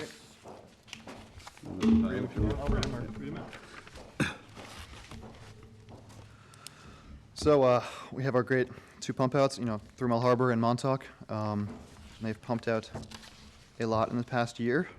We receive grant money from the Environmental Facilities Corporation to subsidize the pump out boat costs. In the 3 Mile Harbor this year, we pumped out 30,755 gallons in the 3 Mile Harbor pump out boat, with a total of 796 boats serviced. How much do you do in Montauk? I'll tell you. So Montauk did 62,625 gallons, so more than double 3 Mile Harbor. A little over double. 62,000 gallons in Montauk. But that's 1,734 boats. So more than double the amount of boats too, but even larger How many boats did you have in 3 Mile Harbor? 796. Nearly 800 boats. 796 boats serviced in 3 Mile Harbor. And in Montauk, there were 1,734 boats serviced, 1,734. That's cool. I don't know if anybody want to read anything else from here. Well, the grand total, I guess is important. So 93,380 gallons pumped out by our trustee pump-out boats in 2016, with a grand total of 2,530 boats serviced. So almost 100,000 gallons. And what was the cost of doing that? I don't have a grand total cost, but Montauk boat expenses overall, about $2,066 for gas and supplies for the Montauk boat, $330 in maintenance and repairs, and the captain is paid $14,520 for the year. So that's a total expense of about $16,900 for that for Montauk itself. 3 Mile Harbor, gas and supplies were lower at $1,677.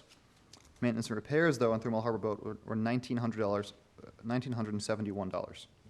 So a lot compared to $330 for Montauk.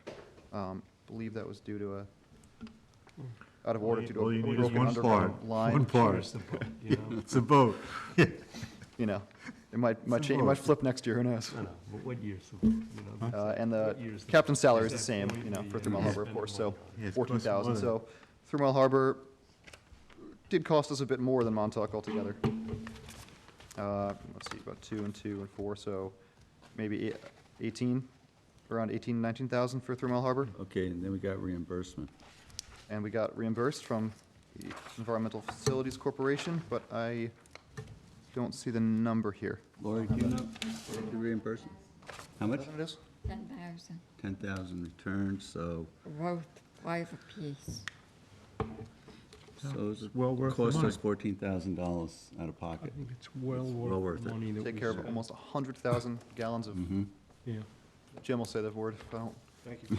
You probably can. Okay, great.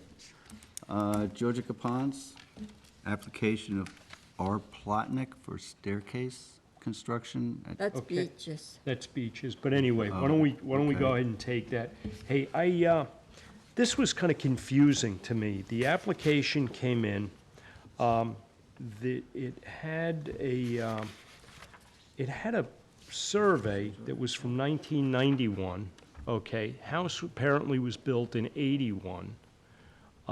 I went to town hall today. I pulled a copy of their CO, and I got a copy of their 1981 survey. On the 1981 survey, there is no staircase, okay? It appears in 1991, but I don't have any, I have a July 24th CO on the property, What year, Jim? 81. Thank you. I don't have any subsequent building permits. I don't have any COs for a staircase. So I think before we entertain a permit on this, I'd like to see the issue of whether this staircase was ever a legal staircase. And if it's not, I think the applicant needs to go to the ZBA and sort this out through proper channels. Okay, but I don't think it's something that we could really act on at this time in good conscience. So, Okay. Can I backtrack 1 second? I forgot to mention something. I really wanted to thank our part-time secretary, Arlene, for compiling the pump-out boat numbers. It's a lot of work putting all that together, and she did a great job. Okay. Thank you. So Jim, what are you recommending we send a letter to? I'm recommending, yes, that maybe we send a letter to Mr. Plotkin and see if he can clarify the legitimacy of this walkway via either a building permit or, most importantly, an updated CO on this. Certainly, there's the portion of this walkway that runs along the top of the dune It appears to be made out of CCA material, both framing and decking. If we're gonna replace it, we're gonna have to go to some material that is untreated. But before we get to that point, I don't know. It's incomplete at this point. Well, it's not that it's incomplete. It's the legitimacy of this walkway is unclear to me. We don't have something that apparently seems to be legitimate to start with. I don't think we can legitimize it by giving it a permit to replace it. We need the town permit anyhow, right? Yeah, and it's something you can get the permit. I mean, it's something that I'm sure they'll be easy to get they'll get the permit, but they're gonna have to go through the process. Right. To get the permits on this, unless there's something that the town records are missing here. Or he could show us a permit and. Yeah, this is the, proceed. you know, the portion, the seaward portion of this thing is basically buried.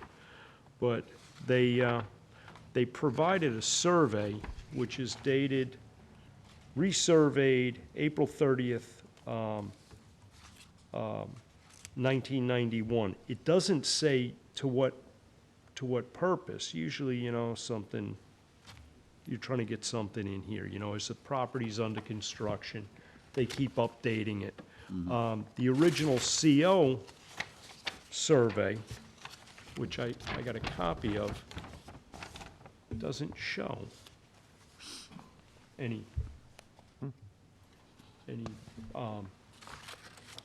walkway. So this here, I think, is, please, you know, send a letter to the applicant, ask him to clarify the existing walkway, and then we can act on it from there. Okay. Nice work. All right, 115 Beach Lane, copy of a letter to First Coastal. Okay, I went over, I looked at the property on this, I called, I didn't speak to Brian Frank, but I did speak to Billy Mack, who is the guy that was doing the work. This is an existing property that's in process of being extensively renovated. I don't know whether it's extensively renovated or replaced. The property was heavily planted with black pine and things like that, including the dune areas. As part of their deal with the town, they removed a lot of those black pine. They basically have reconstructed and revegetated the seaward, or not seaward, the landward portion of this dune. So all of this work is actually going on outside of us. And it actually seems like they're improving the whole thing, so it's kind of a non-issue. Okay, so we can drop that one. All right, we have an email from Allison Ash about yoga classes on the beach. She's been directed to the town clerk to get a mass gathering, a gathering permit. Okay, is this a for-profit thing, or what is this? She's claiming it's free, but if you look at the website, she Makes a does living doing yoga. it does a lot of photography with it. So I don't know Okay, where it's coming from. all right, She would still need town. all right, so, gathering. Either way, yeah, she needs a permit. Appreciate her coming to us and asking. It's nice. Don't always see that. It's much better than being cited. Yeah, absolutely. Lazy Point Nat Peak, Alarco to Keene. Is there a pending transaction on that? front? it's, I yeah, thought it was completed. it's pretty much a done deal, I believe, at this point. Lori, are we waiting for anything? Yeah, you guys have to, We have to approve. Wait a minute. I mean, the lease has to be put in Keene's name. So you guys have to approve it if everything is, Well, we're also doing a second lease, right? We're doing With that two one. leases, we got two, no, you do one lease with 2 lots. okay, Yeah. but we're not paying one lease. No, it's two lots Two lot fees. on one lease. Okay, Yeah. that's fine. Yeah. That's what we Yeah. talked about. Yeah, The only question I had here is the sale amount. I thought the number that was discussed on the sale of this was quite a bit higher. than what's recorded. What's the amount that's recorded? It was $400 and some thousand, I believe. For some reason, I thought Jeannie Alarco, when she came here, told us it was roughly double that. Now, I don't want to say, I can't remember. Seems a little high for the dune side. what? Sounds a little high for the dune side.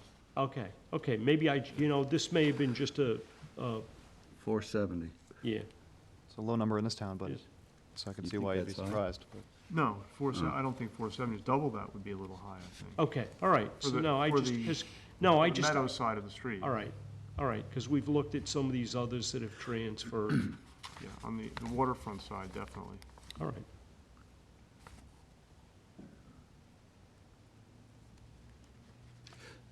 So we have everything we need, Lori? Rick did you get a copy of everything that we got for Alarco?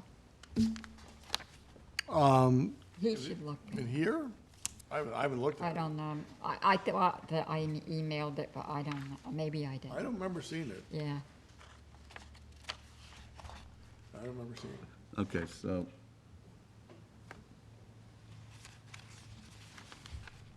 I don't remember what they submitted. Do you know? Is it all there? I don't know, we'll just, I guess we can have you review it and then we'll The table? vote on it next, yeah, we'll table it for this meeting. Um, They're submitting it to us, though, for this proposed lease, or do we send them a draft lease? No. They have to submit, she has to submit documentation. The What kind of, you're talking about with regard to her team, that's sale? the buyer has to submit documentation. sale of like the house. If she's a resident, she has resident. to Right, submit okay. proof Yeah, I of haven't seen that. residency, all of that, yeah. Okay, so we'll table it till the next meeting. All right, we have a letter from Steve Griffiths, East Hampton Sportsmen's Alliance. They're holding their annual event on the 22nd, and we usually set up a booth there. We're gonna need a couple of people to man that. I'll be out of town. Where's that gonna be? It's at the Amagansett Fire Department. I can be there, I'm not sure what part of the day, Okay, but, What day is it again? it's a 22nd. Saturday, the 22nd. I might actually be going away that week. I think I might be away that week, too. I think I'm, yeah, I think I'll be away that week, actually. Okay, all right, well, we're missing a number of people here, so yeah. we'll work I it can, out. I can be around for Okay. part of them, I'm not sure they can do the Yeah, I whole think day. Diane went last year, right? I think maybe I was there last year, you were too, yeah. yeah. Old business. I went last year, it was a good event. Mm-hmm. Wish I could be there. All right, I assume we haven't gone anywhere yet on the shoreline? You haven't heard I from haven't them, heard right? anything. Middle highway deed, nothing. Same thing. Okay, beach driving permits. Nothing. Now, I spoke to Rick about that. Yeah, okay, good. I did talk to Toel, I think I told you, right? I forget now if I did. I didn't hear what the result was. Yeah, he's able to come before our next meeting. Okay. We heard from John Courtney and Tim Taylor last week about their concern that if the beach driving regulations were changed before it goes to a court appeal, that it could create an issue. So I've asked Rick to invite Tony Tohill, right? Yeah, Tony Toel. To our next meeting to give us his opinion All right, on it, since he tried the case. I Who's mean, the certainly, I lawyer? think, Makes sense. and then, after that, I think we should discuss if we want to move ahead with it or not. Now, if we start that meeting early, we have to give notice of it, because we'll have to go into executive session. Okay, yes, so it would have to be executive session, correct? Well, we'd want, I mean, it's not rocket science here, but I would suppose so. You know, it is in litigation right now. Mm-hmm. This question, I mean, it's sort of a live issue, but, you know, because the decision is not in it itself a matter of litigation, but,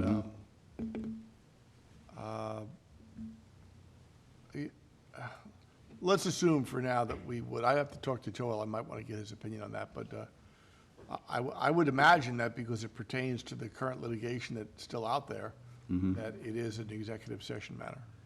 How much time do you think we should allot? I think half an hour is fine. I mean, Okay.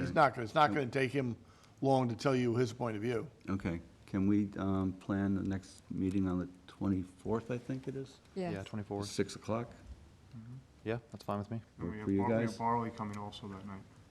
That's okay. He'll come at 6:30. 6:30. He's public, he's public, Yeah. he's part of the public portion. Correct. Okay, great. Okay, so we'll notice that our next meeting will See if start we at can get 6 instead of get him for 6:30. 6 o'clock, Rick. Along the lines of Put a notice in the Star or scheduling something? stuff, do we have deep water people and/or the fishing community coming to the next meeting? He indicated tonight that he would be here on the 24th. However, he would also like to meet with trustees either individually or in very small groups ahead of time at our office to discuss it. So, I don't know who's available when, Interesting. but we'll work that out, Okay. all right? But he is planning to come on the 24th. Who is this? Clint. Clifford, Clint Clifford, oh, it's Clint. Is it Blenderman? Plummer? Blenderman? Plumber, right? Plummer, Clint Plummer, A plumber, yeah. right. Okay, so he'll be here from Deepwater. Okay. I think, well, I think he's looking to address the trustees. I don't know about public input on that, turning it into a public hearing. Well, I think he can't come here and not expect People to, the public at large to question this. I do kind of question having these private meetings with with really what's a corporate entity. I mean, I think honestly, whatever's going to go on should probably occur at this meeting, and we in no way should be meeting in private here on this. Yeah. I don't see where it serves any purpose yeah. to meet in private. Have you met understand with that. Bonnie? No, Okay, no, I've talked to her on the phone, and I've said, come here. okay. She sent me stuff. I forwarded a lot of that stuff on to you guys. It's good info. And, Yeah, I've been talking to fishermen about it too. Rick, what's your It's opinion? important, you know? You know, I think it's your call, but I think Jim's point is well taken, that, you know, the public's business in general should be conducted in public. Okay. yeah, quite honestly, I don't really understand. Yeah, I don't know what can be I said. don't I know don't what it- understand we can't say what in a kind of meeting. private Right, yeah, conversation that's we basically could it. possibly have, Why would we- unless he would like to offer graft or some kind of favor. Which personally, You know, if I was I've doing that in been public. dying for somebody to offer me something, just because I feel like the ugly girl at a dance and hasn't been Nobody, approached. Now, I would like to have the ability to turn that down, but, Okay. you know, there is a part of me that's very tempted that maybe, For the record, Member Grimes is being facetious. I am kidding around. I do agree. There's nothing that could be said in private that couldn't be said in public. I think it's a really. better use of his On this time to issue. come here. But- We all He hear gets to see this, us we all all at hear the once, same, we yeah. all hear And our the time same as well. thing. If the public has some input. they can watch it or on questions- television. No, or yeah. questions, they can Or, yeah, ask and, speak. hey, I think it's better use of Is everybody's he time. planning to do a proposal or, you know, I- a it- presentation? He was here earlier tonight before the meeting started. Yes, He met him surprised me. I never met him before tonight, and on the way out, that was his request, that possibly he can meet with some trustees beforehand, but he would be here on the 24th. All right. See him on the 24th. That'll be the message. All right, well, have questions for him then. Okay. Did we talk about the Georgia Capon dredging last meeting? It's all business, so we did. So we have to put together our response to the draft Did we permit. get some kind of response into DEC? Well, that's what I'm talking about. We have to have that in by this Friday. We got to extend it to the 14th. Okay. Okay. Yeah. All right. Have we And- been in contact with Kim? Yeah, we met with Larry. You were here. You were weren't here. Yeah. Meeting, yeah. Since then, No, we would, We got an extension. we got to the 14th, extension. That's what's happened. And we're So- gonna meet with Rick sometime, but I don't know if it's been set Tomorrow? up yet. We should do it It's tomorrow. not or set the up next yet. day. We have to set it up, What's good to meet on, the response. response to the DEC? Maybe Thursday? I mean, It's Thursday or cutting- Friday? it's cutting it Can't do pretty it before close. then. Okay. We have to have it in by Friday. Then I would see, I mean, I really don't have time Tuesday, tomorrow and Wednesday. I've got to go to JFK in the afternoon to pick up my in-laws, so. Mm-hmm. Okay. Do you wanna meet again, just us? Wanna meet? same Well, Can I we, mean, we can, need- we can draft a response? Can we email it to you? Sure. Okay, Okay. all right. We have it I knocked think down it's- to like- I don't think it's appropriate to let these things drag out. This is a to the draft, right? The 11th permit they've shown us is a 11th draft hour. permit. This is Yeah. a draft. They want to know what our response is to, what our concerns are with the draft, and then we'll take it from there. Right, It's supposed to start the conversation. okay. Now, I'm a bit confused, and I've, some members of the public have also reached out to me who are a bit confused about how this affects our ability to open and close the inlet right now. That's one of the items that, Right now, we can't open or close it because there are plovers there. Sure, we're in that Right. lower window. But if we're not in a no dredging window, and we still have the yes. authority and the that's- permitting to, Our opinion is that is correct. doesn't affect our ability to do that right now. In our mind, it doesn't. But that's that's a live issue. I mean, Yeah, that's a that- live issue. That's one of the, That's one of the issues we're gonna Yeah. address. Yeah, this is, there was more stuff loaded into this permit incrementally as the permit went on. Yeah. And then Yeah. we're looking at the final draft, which I think the reason they sent it as a draft is they recognize that there's gonna be issues. So that Mm. should be covered in the response. Right. And we had a meeting with, it was like the three of us and members of some other people, town board members. and town Kim. board members and Kim and stuff, and we narrowed the things we objected to down to what? 5 or 6 items, something like Yeah. that? And 7, 8, 9. we're gonna consult with Well- council and, reply that, and that's probably just gonna be the start of a dialogue. We're gonna tell them we can't do this, so, Right, the response isn't going to be the end of it. it's gonna Hopefully be it's the the beginning of beginning a of it. Yeah, conversation. definitely. Yeah, hopefully it triggers a dialogue Yeah. that brings us to some conclusion. you want to say something? Just very quickly.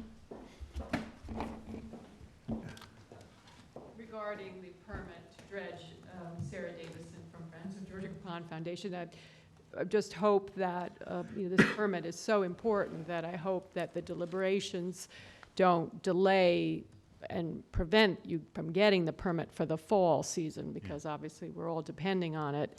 And anything Friends of Georgia Pond Foundation can do to be helpful, we stand ready.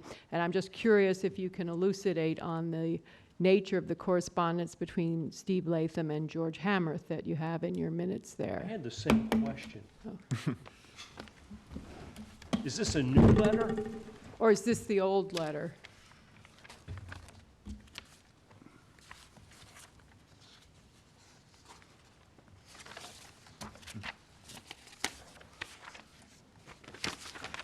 Thank you, boy. Good question. Let me find it. I wonder as well. Draft. I'm not finding it here. One letter on the back of these clips.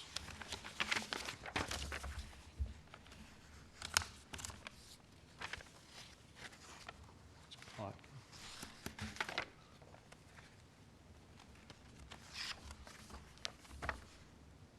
We get so many nice letters. No, I'm not finding it. Do you believe is a recent letter regarding this draft of the permit? Or It was is, it is a recent It one. is recent? Yeah, yeah. Lori, have you sent that to us? Because I don't have a letter in my, I'm pretty sure, yeah, yeah, yeah. I don't have it here, and honestly, I don't recall seeing. Well, Seeing it. I know what you're talking about. I know, yeah. You could possibly resend it around, Lori, if you can Yeah, dig it Yeah. up, that'd be great. Okay, thank you very much.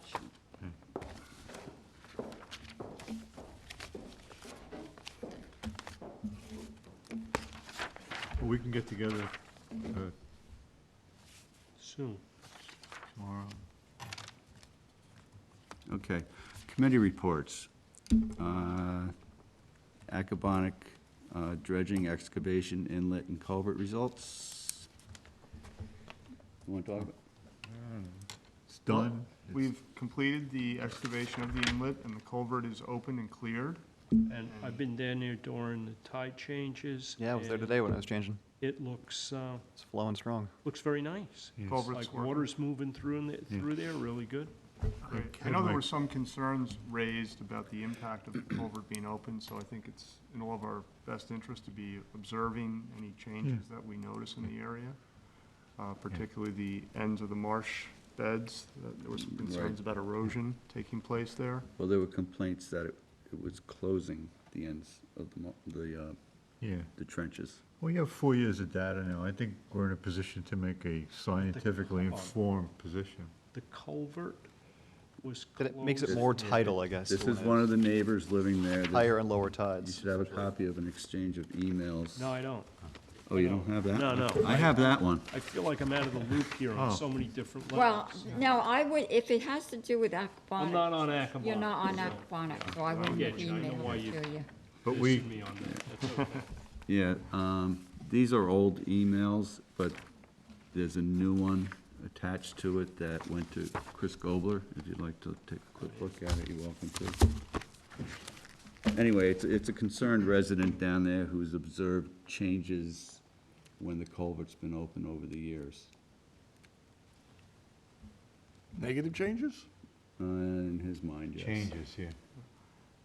Yes. Kind of changes. In my mind, it's more tidal, so there's gonna be more change. He claims that the ends of the mosquito ditches close, Well, that, I think, was a causing good thing, ponding. right? Well, it causes ponding for the That's- mosquitoes to breed. Okay, but actually, there's two thoughts here. One is when they put those drains, those ditches in, what it did prevent is, yes, it did prevent them from, it does hold water back. But also the consequence to that is there used to be fish or whatever in those areas that ate the mosquitoes. And those fish can't really make it from one tide to the next tide. So that's been something that's been talked about for, I think it's like 30 years That now. was the concept of the open marsh Yeah. management thing. A lot of those Okay. structures. Yeah, we had Zach Actually, Cohen here you know talked who about was it big on that. meetings ago. We put. Dr. Ninavaji Yeah. was one of the guys that was very, very, like, he was actually bummed. Part of his deal of falling back on things like methaprin is the fact that they wouldn't adopt these programs that might have mitigated the mosquito issues Yeah. via some biological control in the Yeah. form of fish. And they've now added language to their plan saying, expressly that they wish to, move towards open marsh management and things like that, so. All right, So we're helping them along. so, Well, let's see how it This develops. is, Right. It's gonna be an interesting year over there. As you said, there's 4 years of data. This gives us an Yeah. opportunity. you know what to I'm do what I am really hoping this does, and it's really just, it's intuitive, is that by having that culvert open, there's a better water exchange, especially in the western part of the marsh. And maybe we'll see that in better, water quality numbers and things. It's like you were saying That's what I'm before hoping. about Lake Montauk and that. That's what I'm hoping. we have Yeah. all the preliminary. Pipes. I think we're all on the Getting same more page. circular flow throughout there, so everything gets more exchange, yeah. And hopefully it doesn't silt back in too quickly. Yep. I went But down there it's with. clean right now, man. Looking at it right now, it's a mind-boggling hard that to it was ever believe closed that for it so will long. fill in. Right. After that storm we had, like, the day he finished digging, I was down there like early, the first light, my heart in my mouth, but that was running like crazy. Yeah, it was running great, and it's still running great. The other thing is done, homeowner sent us checks, everything's. Everything that deals It's been reimbursed. Ah, good, Well that's done. really good. We were reimbursed for the Yep. excavation of the inlet, and the inlet's passable, and Yeah. it's nice too. You know, it was nice, I was looking at it before, again, it was really, tide's running nice through there. That's helpful also. That's gonna improve water exchange to the north Yeah. and Yeah. northwest area as well. Yeah. So- I think we took 100 feet off that point. I mean, it was, it was a lot of Yeah, you know what's too bad, is talking to some of the baymen down there, they pointed out that years ago, that point extended like Yeah. due north a good ways, and that the water would be forced around that point to come in the harbor, and consequently, the harbor didn't silt in as fast. So that maybe on round 2 with the county, if we could explore that, and perhaps they could build that point again. Yeah, we should, Maybe look definitely at that everything. work Take a look at it. better. Yeah, I've heard that too, that one, You build it out to when the they north? went straight through there, that really Build it messed out up to the the whole. north, you mean? Build it out to close to the dimensions Put that it back once to the way was. it sort of used to be when they Yeah. first did the thing. Apparently last time the county did, they just kind of cut straight through Yeah. there No, that- and took off that whole point, so it's such a straight No, shot that through, the point water has goes been- straight that in point has with been higher eroding. speed and causes more Yeah. It's been sedimentation. No, no, eroding. Okay, it- nobody cut it, it's just getting washed over.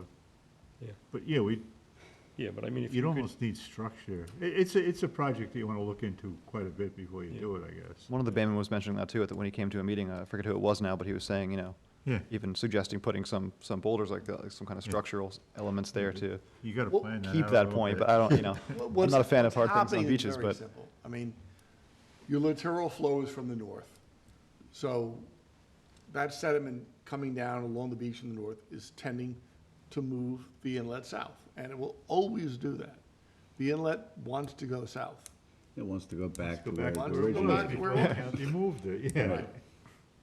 And it will always tend to do that, meaning it will eat away at the Louse Point side and extend the Gerard Point The side. Gerard side doesn't seem to be, the Gerard side, the only sand buildup there goes into the harbor. yeah, That channel going out is running so fast it keeps it open. yeah. Anyhow, that's done. All right, Franny, 107 Gerard Drive, will submit as-built survey, Yeah, she called the office. okay? Yeah, so we're waiting on the submission of that survey. But we did get Lenahan's as-built survey, and I went there today and inspected it. And as far as I could tell, everything looked, jived with the survey just fine. I didn't really have any concerns about it. It's, vinyl sheathing like it was supposed to be. There was some concern about it being supposed to be 98 feet, but it was 102 feet instead. But, I mean, it doesn't actually give you let me get the survey out. It doesn't actually give you Was that additional footage on the return? No, it was on the bulkhead itself. The return's 30 feet. It's all on his All property. within the property now, which is Well, the that was, major that was, improvement. that was, I think, 3 property owners Okay. that rebuilt the bulkhead that got destroyed. Yeah, in they're kind of sand. 3 lots right next to each other here, Yeah, and there's yeah, a he's- they don't have their own walkway, but there's a walkway on the eastern lot and the western lot from there. And so they kind of share the walkways with the adjacent homeowners, I guess. Do you have a copy of the survey with you, Tyler, or is it back in the office?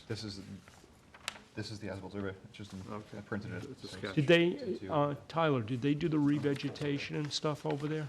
Yeah, but it was 4 years ago, so it's all grown in, and it looks nice. I mean, this project was finished years ago, and they wanted us to close it out. The Their other permit two, expired in the 14. other 2 property owners did their work. Yeah. This lot sat out and nothing got done on it for a very, very long time. The property just east has core logs still there, with the stakes still in.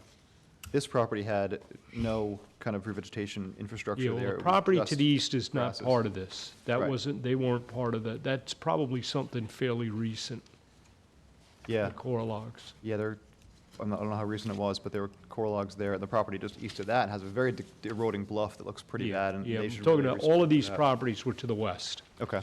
The one just to the west This, looked pretty nicely vegetated. I Mm-hmm. don't remember if it was how recent it looked. yeah, no, that was all done when the work was done. And then actually, this property was the access point for Okay. those, but for whatever reason, this sat forever waiting to get finished up. Well, as far as all those go, the vegetation on this property looked the most robust and All right, in good. place out of all the properties, actually. I don't know if, I did notice irrigation, spigots on the crest of the bluff. So that was one concern I had. Well, I don't know how, what our general policy is on that, but did they extend down the bluff. It's not like all on the slope or anything of the bluff, it's actually. Right at up the there, very edge, yeah. Right on the edge of where they have the yeah. grass on the. Yeah, return and then, area you know, there. sometimes they do it to, Yeah. during establishment. How high is this bluff? It's not that, Can't be very high yeah. in there. Well, it finishes on a 20 bulk, feet? it finishes on a bulkhead that's what, 6 foot high? Yeah, Mhm. it's about head high for me, yeah. Okay, Seems the work's been done for years, and I didn't see any problems. I was kind of hoping to see if Diane had checked it out too, because she's on the same committee, and she often checks these properties too, but she's not here. And she had some concerns about the survey, but when I went, I didn't see anything that seemed different from the survey. The only concern I wasn't able to address was the length of the bulkhead. It's not listed on the survey, exactly how long the bulkhead is. mm-hmm, And so whether it's 102 feet or 98 feet, personally, I'm not terribly concerned about that. I mean, the work's done, it's been done for 2 years now. well, What you could really do and go in it. is I it mean- on their property, or does it extend to the neighbor's property? That I don't know, because again, it's not, the bulkhead length is no, I mean, the Well, the bulkhead, bulkhead does, yeah, the part of the bulkhead does bulkhead- go onto the neighboring property, yes. yeah, but the 2 adjacent properties to the northwest were part of this application. They were all one, they Okay. were all one, Mhm. Job. a DEC application, 3 property owners got together. Mm-hmm. Howard, do you So think- why are we only addressing one at this point? Because the other 2 had, I think, closed out their permits. Okay. This guy just didn't get around to it. Howard, are there any concerns that Diane has brought up that you don't think we're addressing tonight? Should we give her an opportunity to weigh in on this? I think one I'd more like time? to, yeah, Yeah. because that was the one, that concern about the extra 4 feet of bulkhead. And she was there when these permits were originally Yeah, so issued. she knows the background of this, and You want to table We it weren't till here the though. next meeting? so, yeah, I'll make a motion, I don't need to make a motion for that, but I'd like to table this. You don't Just to need see to what- really make a Right, motion. no, I don't need to. Yeah, I'd like to table this until Okay. Dan they're gets not gets a asking chance for to look at anything, it too. really. Yeah, there's nothing urgent here anyway about this, so. Okay. They give us color photos too, which look nice and matched what I saw when I went there. Okay. All Ready right, for that. so we'll table that for the next Table meeting. that. All right, kayak racks at Gerard Drive, management agreement. I've been talking with Andy Gates, Zach Cohen. Have you talked to any of them? You're on We had a that page. we had a conversation at the last meeting. Okay. And the Interest of Committee's meeting on this Thursday, so it's on the agenda for NPC on Thursday. Well, we got an email saying that they've expressed support of kayak racks at the end of Gerard Drive. I went down and looked at it, and basically, we've chosen the same area where those kayaks showed up last year. We thought we understood somebody was running a rental business out of that spot. So we're looking at like 4 racks, should hold 28 to 32 kayaks. I think it's a great idea. I've heard nothing but support from people about it. And how many we have on the waiting list for Lost Point? Oh, we have like 60, 60. or maybe even And that's more. after we've already filled the racks that are there. Yeah, there's a lot of demand for these kayak Takes racks. half the backlog now. Yeah. It's not bad. So anyway, this area is a combination of beach and nature preserve. So instead of getting into a pushing match over ownership, we're proposing just put together a management agreement where the trustees they would build the racks for us. Okay, Andy would build the racks, Oh, and then we would manage the program. Nice. What about the funds? They come to us also. So I think on the Nature Preserve Committee side, they were looking for some kind of, they were hoping that we would approve it tonight, if possible, if we feel like we want to, so that we can then discuss it at the Nature Preserve Committee Mhm. meeting.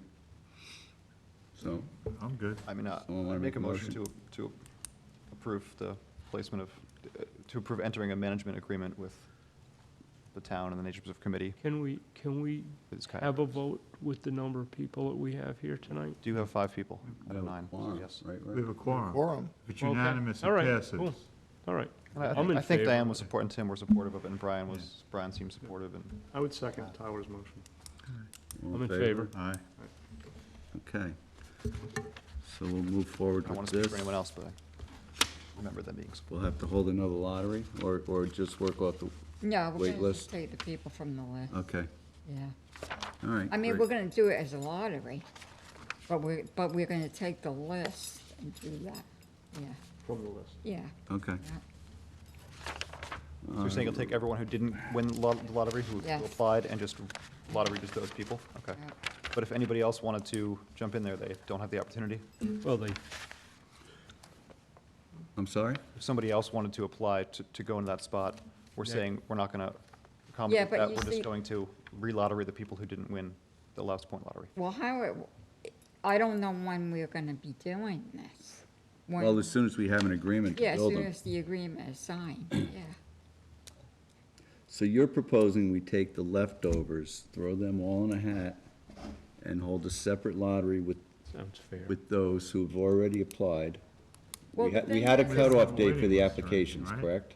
Yes. Do we And have a the waiting thing is, list? we didn't know for sure We if have a we were waiting gonna list have for the the racks and Right. Gerard, so we Gerard. couldn't No, say to because there's people, nothing we're there gonna to have wait racks. for. I mean, do we have a You know waiting what I list mean? for Right, last so point? interested parties So should they have have a already choice, if submitted. they Is it wanna in go order? to That's what she- Gerard, which that's a what lot of she- people that's what probably she said. will, If it's, yeah. it's already been I lottery. think the maybe fact we that there should was ask them an in the original order that cutoff Are they on a makes it list? fair that Yeah. that's the applicant Yeah. pool. Right, Yeah. so, yeah. Is that, have they already gone through one lottery and they're on a list on a waiting, and they're, Yeah. yeah. So they have numbers already? Yeah, so you just take the Call- first, You call- just throw the numbers in and, no, you don't even need Yeah, to just take call the numbers first in, one you on the just list take, and ask Yeah, her we if she could wants. take it as Yeah. the, you know. Just the as it way- is, we just yeah. take it right from the way it in, that's, Yeah, that's the way. that we seems- that's wanna do probably it. more fair. Yeah, Yeah.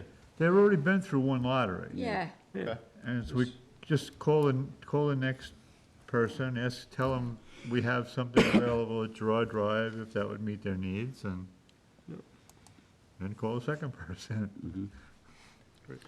All right, All right. Where is it? Is that like, we're gonna put them here, or down right here, down there? yeah. Is there any parking down there? Oh, yeah, There's a little, well, Yeah. there's like 5 or 6 parking spots on the end here. They can also park off. It's a good Get piece. some area along. There's parking along here, too. There's a lot of, All right. Yeah, no, I actually, yeah, I'm thinking, but I was down there when they were doing the culvert. while we're on this, Yeah, this is a little. apparently, see what happens is this is sand here and then it turns into grass. And sometimes vehicles tend to drive along there. I don't know where they're going, it's grass. But one of the neighbors has previously had an arrangement with Larry Penny that a small split rail was put there to prevent vehicles from driving along this edge. And she was asking that it be done again. Where is this? Gerard Drive on the inside, you know the access on the right-hand side? Yeah, As you go around the corner and Go- just and go go north. to the right, and go north. yeah. We want to wait and see how the kayak racks I land think so. first, and Let's then see how they I take a think second so. cut. Yeah, Yeah, that's fine. all right, let's move on. No spray trial area proposed? Okay. Basically, where we are with that is we're trying to determine an area of Aquatic Harbor that's best for doing this no spray trial with the vector control next year. And kind of have 2 locations in mind. We're looking to talk to the homeowners of those locations for, to find support. And I think the homeowner support is kind of the biggest factor in this at this point. The western part of the kind of northwestern area of Aquatic Harbor has a lot of homeowner support. I sent you all an email delineating another possible area in the southeastern part, the kind of East Harbor, which is nice physically because it's kind of its somewhat isolated own little area there, where Woodtick Island kind of cuts off a lot of the exchange with the rest of the harbor. So for a testing area, that kind of makes sense scientifically, but as far as the homeowner support goes, the northwestern area. Yeah, sort I of makes didn't, more I sense. saw your thing in there about the culvert having an impact or possible impact on this now that the culvert's open. Yeah. I don't know, I would kind How of do you feel about that? I would kind of argue the fact that being that the culvert's open, it'd be kind of nice to not have any spraying there simply because it conveys whatever contaminant out into the bay faster. Yeah. So, Well, here's the thing. The proposal for this no spraying of methoprene is actually for next season. no, I There's gonna understand. be spraying this season. No, I understand that. Yeah, okay. I understand that, but, you know, It's a fair point. So, Jimmy, let me just understand, you're saying that because of the culvert's improved water exchange, improved water exchange, if they're spraying in that marsh area, It'll pull it out and, yeah. that methoprene, you know, is gonna get pulled out faster and. Or it's breakdown products, yeah, whatever. Yeah. Whatever you get, know, yeah. and if this is an issue with acids or- crustaceans, well, you know, maybe it might be better not to have it there. And if it's working, which may or may not have anything to do with the not spraying and more to do with the good water exchange Right. in there, perhaps it could get extended to the very area that you're talking about. That would be nice. So Yeah, that's. these are all points to consider. You know, the homeowner support is gonna be, I think, sort of what it comes down to. If you've got the homeowner support already in the north end, And the Nature Conservancy is supportive too, and they own the Kaplan Meadows Preserve in Yep. that area and the Merrill Lake Sanctuary, all right. most of it at least, so. So, the ducks are lined up there a little bit. Yeah. So, you think you should put it, we should draw something up and send it to, vector control? Well, we have to be positive that we have the support of the Okay. surrounding Yeah. homeowners, which I think we can get very quickly. We're getting there. We've heard supportive, Okay. you Is know, it possible to heard support from a bunch of them in that area already. get someone to come in as a spokesperson on behalf of the community, or? Yeah, we already have that in place. I Okay. think we could do, yeah, we could, Yeah, Edwina, if someone needs to come to a Algal. meeting, they could come out, but It yeah, might help to between a couple Yeah. homeowners over there, have a we're public kind of comment. working to talk to the other homeowners in the area and see how, Nice. you know, how much overall support there is for that area. mhm. The eastern part, though, doesn't have many homeowners around it, which is nice too, but, Yeah. but I do agree. I mean, if it's not, you know, they're still gonna spray this year. My concern was that the culvert, if we're testing for the culvert's effect and then testing for the methoprene effect in the same spot, you have two variables in one spot, so it can cloud the data up. a little yeah, bit. but you. But given that the culvert's open now, and then this is not gonna happen until next year anyway, I think it's fair to, Yeah. to assume that we'll be able to tell what's going on reasonably well. And I like your point that if it does work up there, we could extend it to the rest of the harbor, perhaps. Yeah. I like that. Yeah, we're better off getting one really good project that shows what's going on. Then we can Yeah. expand on Be that. nice if you could, if this could encompass that whole watershed area It would. All that story. a little more. We'll see if we can get more testing from Gobler in that area to Yeah. get better data and more robust data sets, so. So you're gonna get, you gotta get a little more information, and we're gonna send a formal thing to the. Yeah, basically, once to we're sure vector that we have control. the right homeowner support in that area, we'll That we picked Well, the we area. have tell to, Vector what our, we have to actually draw up a well-laid plan to submit to vector control. Yeah. In order to get them to agree to this, which will probably require hiring a third party to do the testing for us. yeah, I think we might want to get an independent outside. I don't know if Research. DEI does it or Well, we can firms find and out. something sort. like that. Mm. Cornell does, I don't know. Cornell might be an option. Yeah, You don't think it's too close to the county? No, State? not at all. State and Yeah. county are completely different entities. Yeah, but I mean, we can work on that. We Okay. gotta get the people Explore that. together, get the area totally defined. We'll Yeah. have to get, Mhm. make a map, right. do all that stuff, and then But we have to move pretty quickly because the season's starting. Yeah, Yeah, we're but I going to mean, start we're- testing soon if we we're, wanna get it all done. Yeah, Yeah. I mean, the testing you wanna start this year, Mhm. is for a baseline. at least we have Yeah. Gobler there already, but yeah, there's other parameters that he's not testing that we're going to want to test there for this. He is All right. submitting his proposal soon, so if we want to tweak it. Okay. All Yeah, I want right. to be a part of that.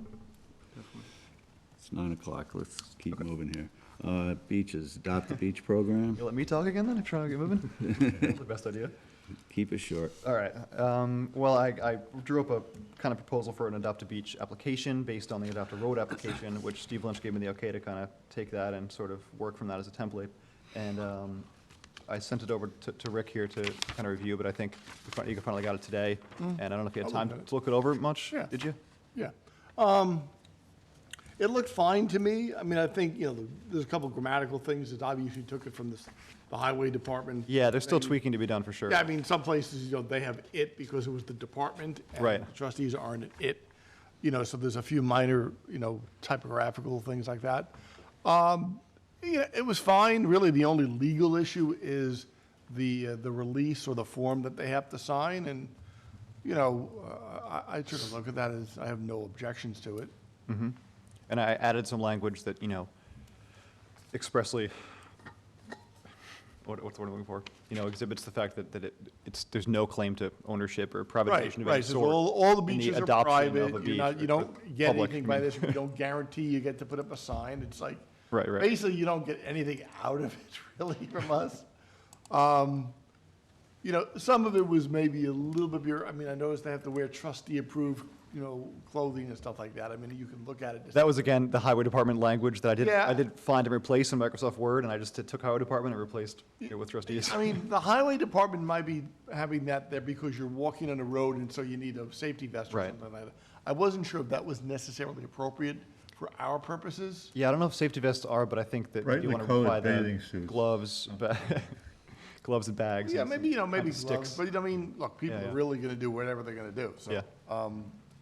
But in principle, it's fine in terms of, you guys can talk about how you like to set it up, but really no legal issues. I thought borrowing from the highway department's, template was okay, as long as you, make appropriate adjustments for the tents and stuff like that. Yeah, and it'll come out very different in the end, just for the legalese and stuff like that. I wanted to borrow it from there. It doesn't require a lot of legalese, so Yeah. you can definitely proceed with it. And the age limit thing, anyone have any ideas? I don't see why kids under Is there 12. an age limit on the or beach? under 18, on the highway, on the adopted road, it's no one under 12 can participate at all. I feel like 12 here, to 17, I think if you're yeah. under 18, you should be supervised, but I don't see why we need to have a 12-year-old cutoff at all. I mean, an 8-year-old could help their mother out if they're supervised on the beach. Or if, let's say, a youth group Right, like the Boy Scouts or chooses something, to, yeah. yes. Again, because you're not on a highway, I think there are things that can be different Yeah. from that. But I don't think you can have someone less than 12 sign the form, I mean, if a parent Right. takes their kid along, they can do that. But you're certainly not gonna have somebody that young signing, so. Come by themselves. Well, even signing with a parent, I wouldn't really recommend having an 8-year-old, for example, sign your form. Right, because if a group, if like a homeowner association, wants to sponsor a beach, then they would have to pick a representative from that association who'd be like the lead representative, and then they would put also the other participants' names who would also participate in the cleanups. So that's one facet of it. Only Don't other thing go I- through this? Whatever, you can go to the next thing if you want. There's more to. I'll email Cleanup everyone. versus adopt a beach, two different Yeah, formats. yeah, okay. Everyone, I'll send more emails around. Yeah, We can keep us discuss posted, the other Tyler. parameters, but the other things are, how many cleanups per year, and what timing, the timing of the cleanups, Okay. and how we incentivize it, And when do you Give them a hope to have plaque this in or- place? I have some beaches delineated, like Girard is one option, that kind of whole southern section of Girard Drive. I need to figure out sort of the oceanside beaches and how big those spaces are, so I hope maybe, Rick, you want to get together with me this week and we can do that at some point? Absolutely, be happy to help. I'm using the GIS to kind of pick out the properties and make sure that we own them and stuff like that, sort of. Mhm. Okay. All right. ZBA hearing notice, Gelfond inspection. Did we get a ZBA hearing notice? That's old. The notice is old, but it was supposed to be inspected. Okay. What's the address? 261 Marine Boulevard. So I was just at 271 today. And what's the request for? Demolish an existing residence, swimming pool, decking, sanitary system, and construct a new 5,074 square got foot, two-story residence with 841 square foot swimming pool, 1,329 square feet of decking, and approximately 160-foot extension of the existing walkway, a relocated driveway, a new sanitary system, and 6,286 square feet of revegetation above the town's maximum building height, outside the town's pyramid regulations, and within jurisdiction and setbacks of freshwater wetlands, dunes, and beach vegetation. Okay. When was the hearing? I don't have that. April 4th? Like the day after. April 4th was the hearing. I think this may be a dead issue, don't you think? What was the application? Leong and Gelfand. Do you know the address of it? Yeah, I know it is. Yeah, It's the 261 west Marine end- It's Boulevard. the west end of Marine Boulevard. Oh, It's down where it turns into like that little private kind of community down there. yeah. You want to look at it? Yeah, sure. I can't imagine the ZBA just approved a letter. No, I'm sure it's, all right. Education, notice from East Hampton High School, RE, the scholarship applications. Yes, they've been received. Yep, it's scholarship season again. Feels like it was So just. if anyone would like to participate in reviewing and scoring the They're in the applications, office? they're in the office. Same way we We're in always. the office. And we have a legacy system in place that Diane is very familiar with, and she suggested that So- we continue with it, and I think that's probably a good idea. She has a scoring system set up. Worked well last year, yeah. Yeah. So We each choose a first, second, and third, or, yeah. any of the board members can Yeah, it's good participate if in the everybody process. stop by the office. It's gonna be there for a week or so? Yep. Yeah, please try to get down there this week if you can. All right, Georgica, Phragmite control applications. I think these, We hadn't gotten anything. Have we gotten Are these anything from Bruce's? Ackerman? No. No, they're oh, not. no, okay. Gallo, we have a plant list they haven't pushed it, and we weren't really thrilled with that. Lily Pond is Bruce.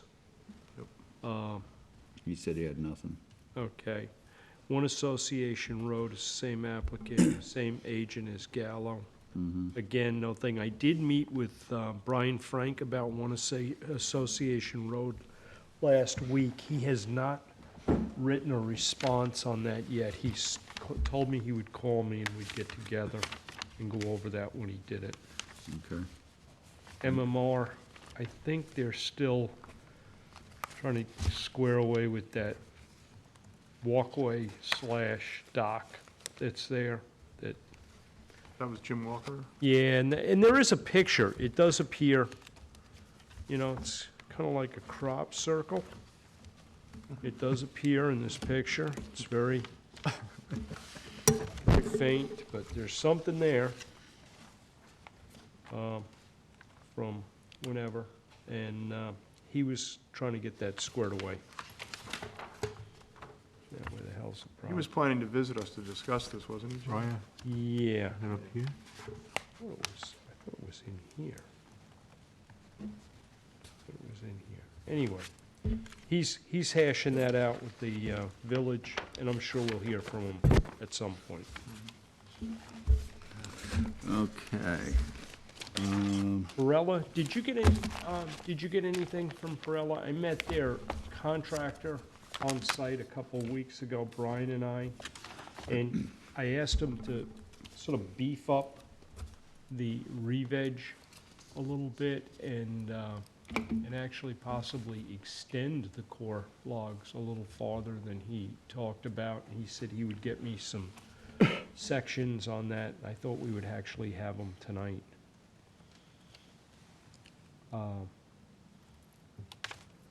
So, the absence of that,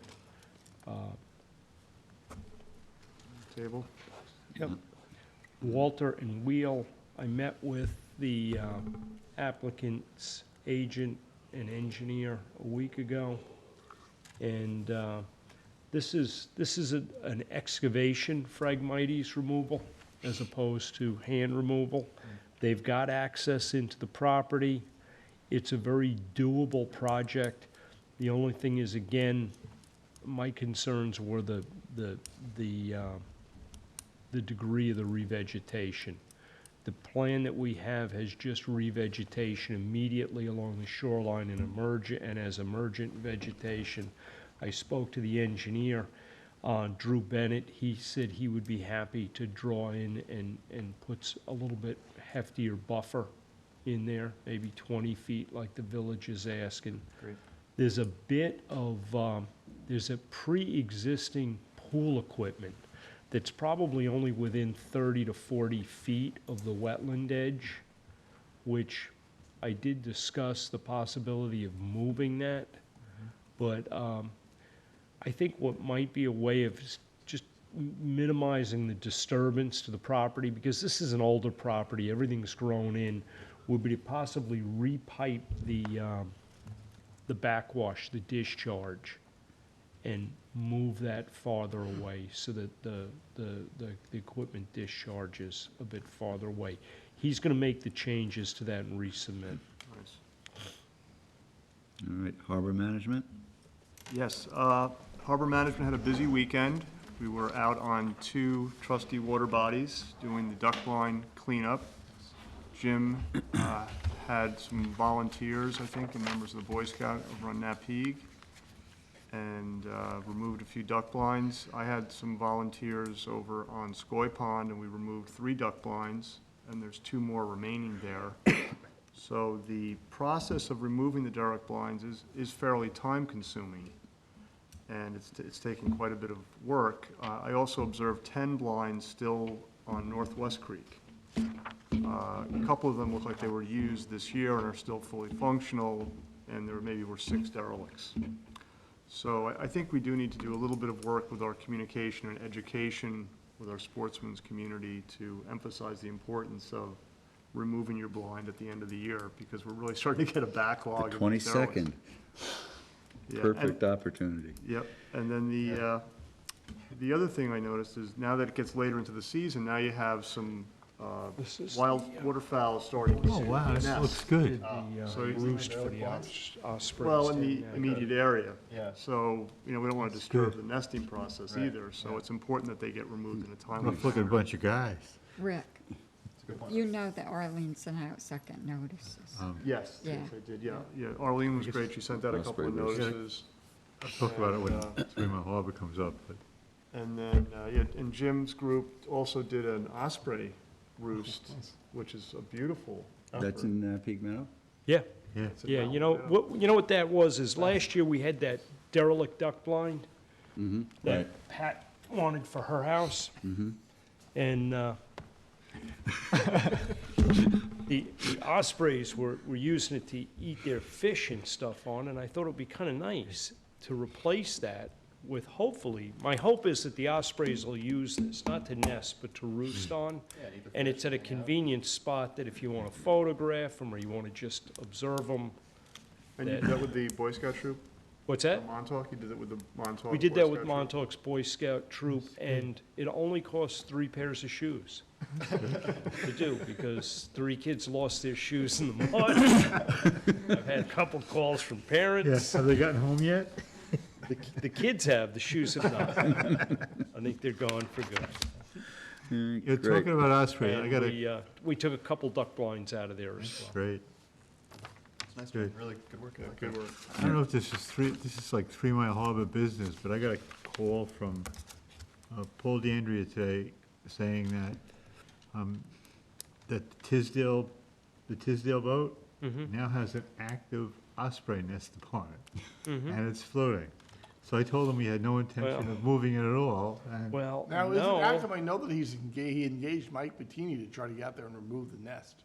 well, I don't know how you can, because that's a federal. yeah. Well, I Protection. didn't realize, maybe that's before the osprey arrived. Yeah. And maybe Mike will find that out. Well, can I tell you what, if it's an And it's now active nest, afloat? the ospreys are already on it.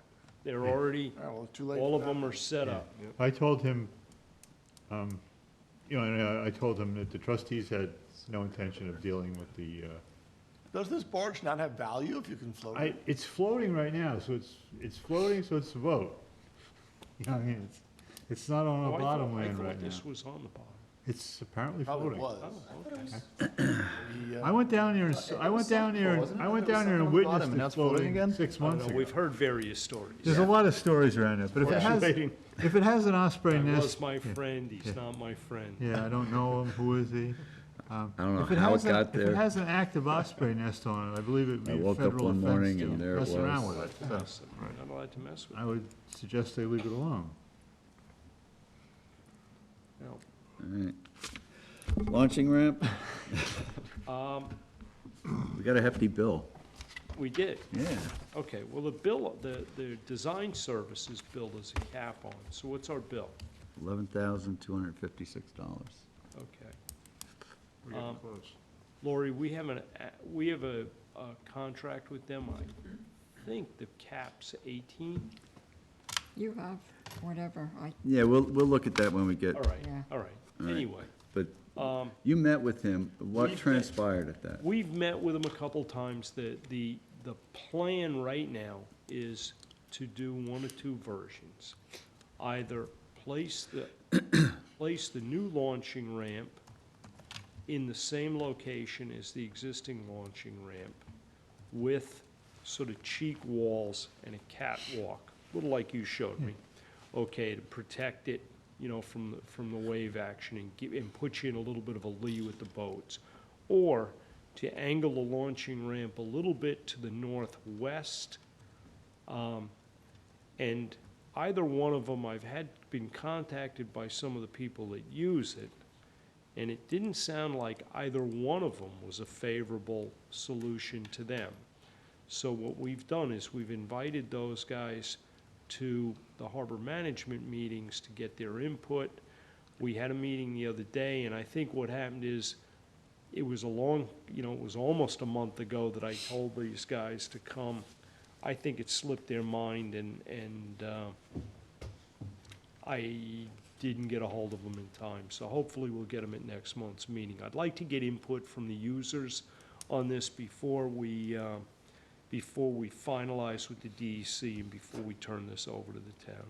Jim, would it be helpful to schedule a meeting a little bit earlier to get this underway? It might not be a bad idea, because we don't need to wait the whole month. I could get a hold of Mike. Yeah, I'm happy to meet with and you next week. I'd love to or get Mike something. Havens and Mitch Lester and some of the guys that use that ramp Okay. invested in this thing.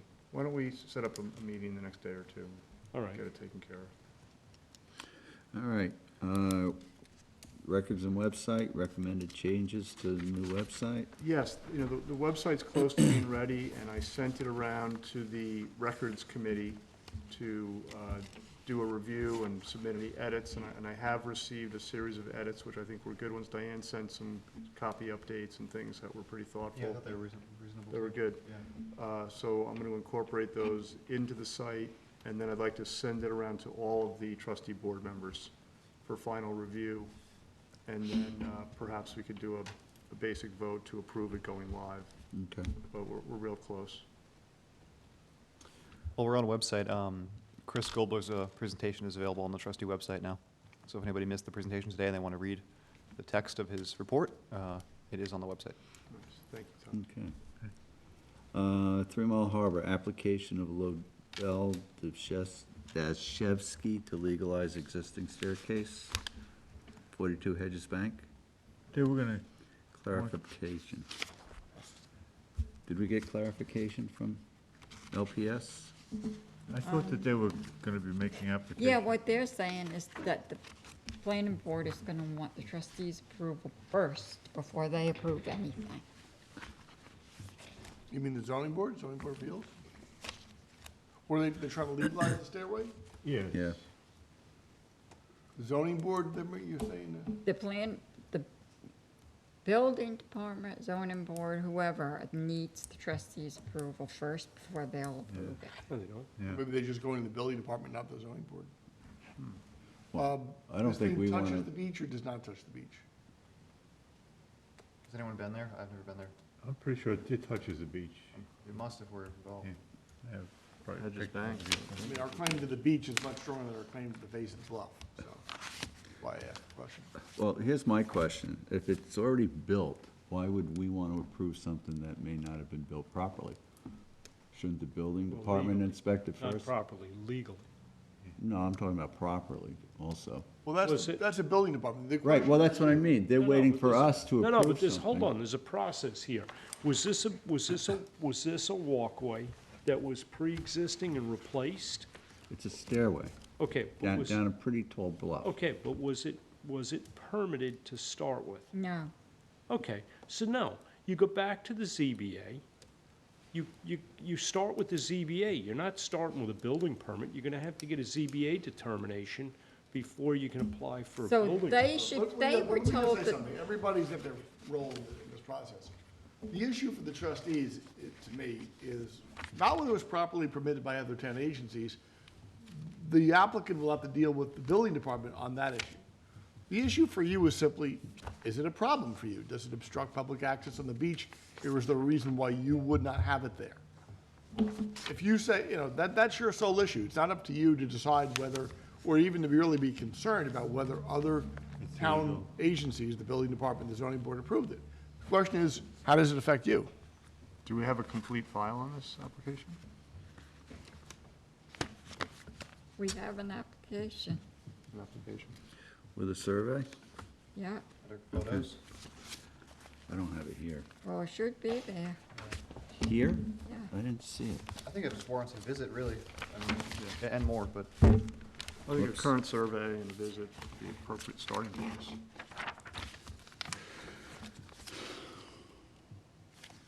MMR, Georgia Pond, It should be in 3 Mile Harbor, it should be toward the end. Phragmites, Gallo. We've had a complete application. And the 3 Mile Harbor Committee's been there.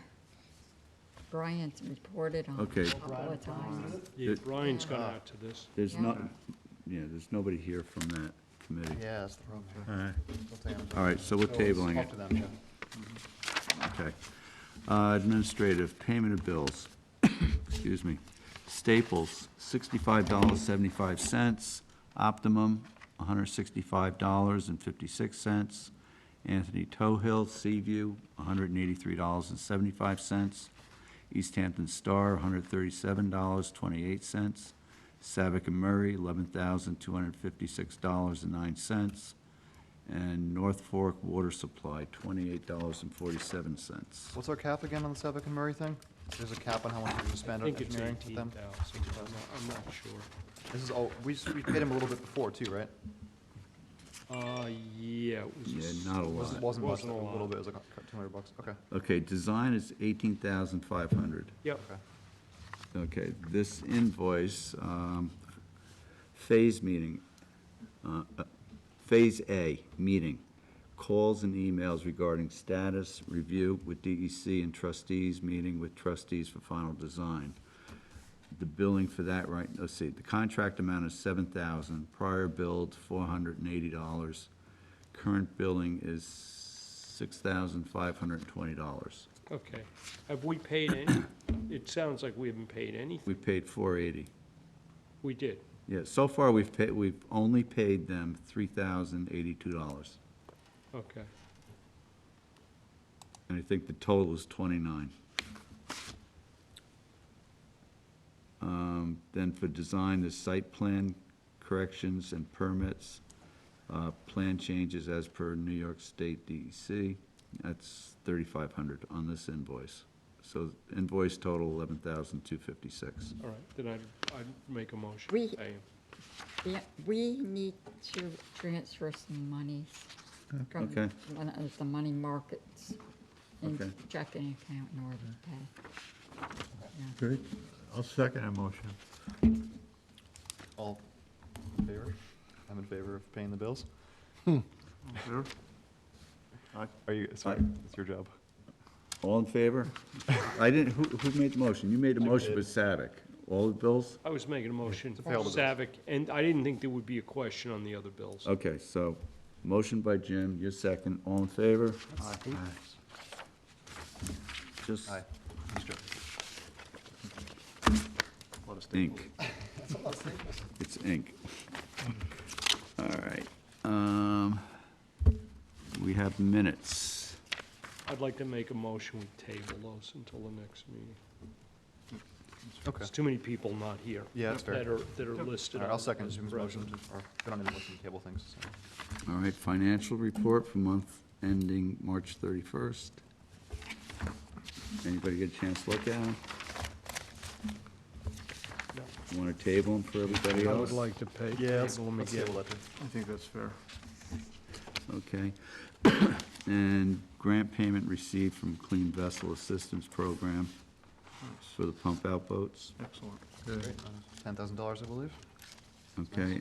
And just for note, payments were made to Pat Bistrian for Aquatic dredging, $41,000, and then the culvert was $23,150. Then we received reimbursement for trucking of the sand of $20,000 from Mullen, Clementi, and Wilder. No, it wasn't Mullen, Clementi, and It Wilder. wasn't Clementi, no, it was, Mullen, Lynch, and Lynch. Wilder. What was the culvert cost? We got a check from Clementi. I'm pretty sure it was Clementi. no, Yeah, but they didn't get he it. wasn't a part of it, no, Okay. no. And, oh, the lawsuit was also. 23,150. Dropped. Dropped. We do it every year, a little bit at a Rick, what time. is the lawsuit was Well, dropped, right? Cheaper, yeah. You know, that's. As we have a stipulation dropping it as to 3 of the 4 parties. Okay. Clemente is not, it's not over as to Clemente. Okay, so Clementi's the only one that's. Right. So 3 parties dropped their lawsuit for claim of ownership of the beach. Right. And Now, it's without prejudice, meaning Without there could be a prejudice. future dispute and the issue could still come up again. It's not, Right. nothing's been determined. Clementi No wasn't part of the deal, but he was part of active the original lawsuit with those lawsuit, people now. so. Okay, well, Okay, we can that's, do- Take what we can get.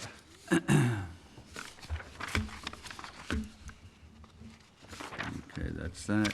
Okay, report of the clerk. I sent out an email a few weeks back asking people to stop by at the Baker House over here. The town is proposing that the trustees move from Bluff Road over to the Baker House. That would be a share with land acquisitions. Has anyone gotten around to do that?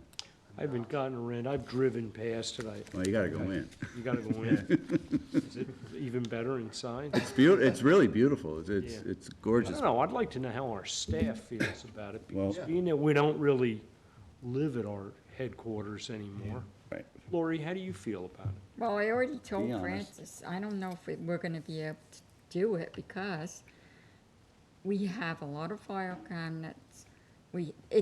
And we have to have almost everything downstairs. Well, you can't put the file cabinets upstairs because they're way too heavy. We have to have the copy machines downstairs. We have to have a file cabinet and the desks. And there's not enough room. And there's no room on? There's not enough room for And everything. if we vacated Bluff Road, what would happen with that space? You could, We don't know yet. is there, do you know if there's any stipulations in the deed on? Housing's Bluff still Road? there. I think this. No, housing is still there, but No, but we got that from the federal Why do they government. want us The out? town Why got they- Bluff Road from the want space for federal it? government at one point in time. And I know some of the federal government, when they give you something, if you're done using it, they take it back. Well, I don't think the town can sell it. Is that their plan, to move everybody out of there? Well, I think a previous I like- supervisor was considering that. I remember, but that's not currently the Yeah, no, But I think we should, No, Bill is right. I mean, it's, we should investigate there. whether that can even be sold, because it might be in somebody's mind that it could be sold. well, let me just say, it's not really our task to do that. My guess is that it's not saleable without federal consent. Okay. is the let's, gist of it. from a, the idea is, I can't imagine I mean, No, I can't imagine it either, but from a practical standpoint, what do we use Bluff Road for? What do we put in there? Okay, we've got, Lori, you've got your offices, you've stored the scallop bags and stuff. Is there any other storage over there? oh, big, beautiful, clean, dry basement Okay, with easy access. okay, so everything's all proximate to each other. It's all one spot. So we'd have to put file cabinets in the basement, and you have to run down to the Yeah, basement but to you check can't, we files? can't do that. That's kind of just. No, Yeah, they we can be couldn't on the do it. ground floor, Yeah. but the second floor you can't. We use file cabinets every day. Yeah. Yeah. Okay. I mean, and off. This is actually space smaller than the space you're in right now, huh? Really? No, I think, no, it's just the layout's not very conducive. See, the way they want to split it, Scott's already over there. Right. They don't want to give one department, the upstairs, and the other downstairs. They want to split it down the middle that way, so it's left and right. So, Is there a view? no. No, Could Jimmy get his own No. office? No. Now, here's the other thing. I got a phone call, I got a phone call late last week, that if that doesn't work out, would we be interested in this building right here?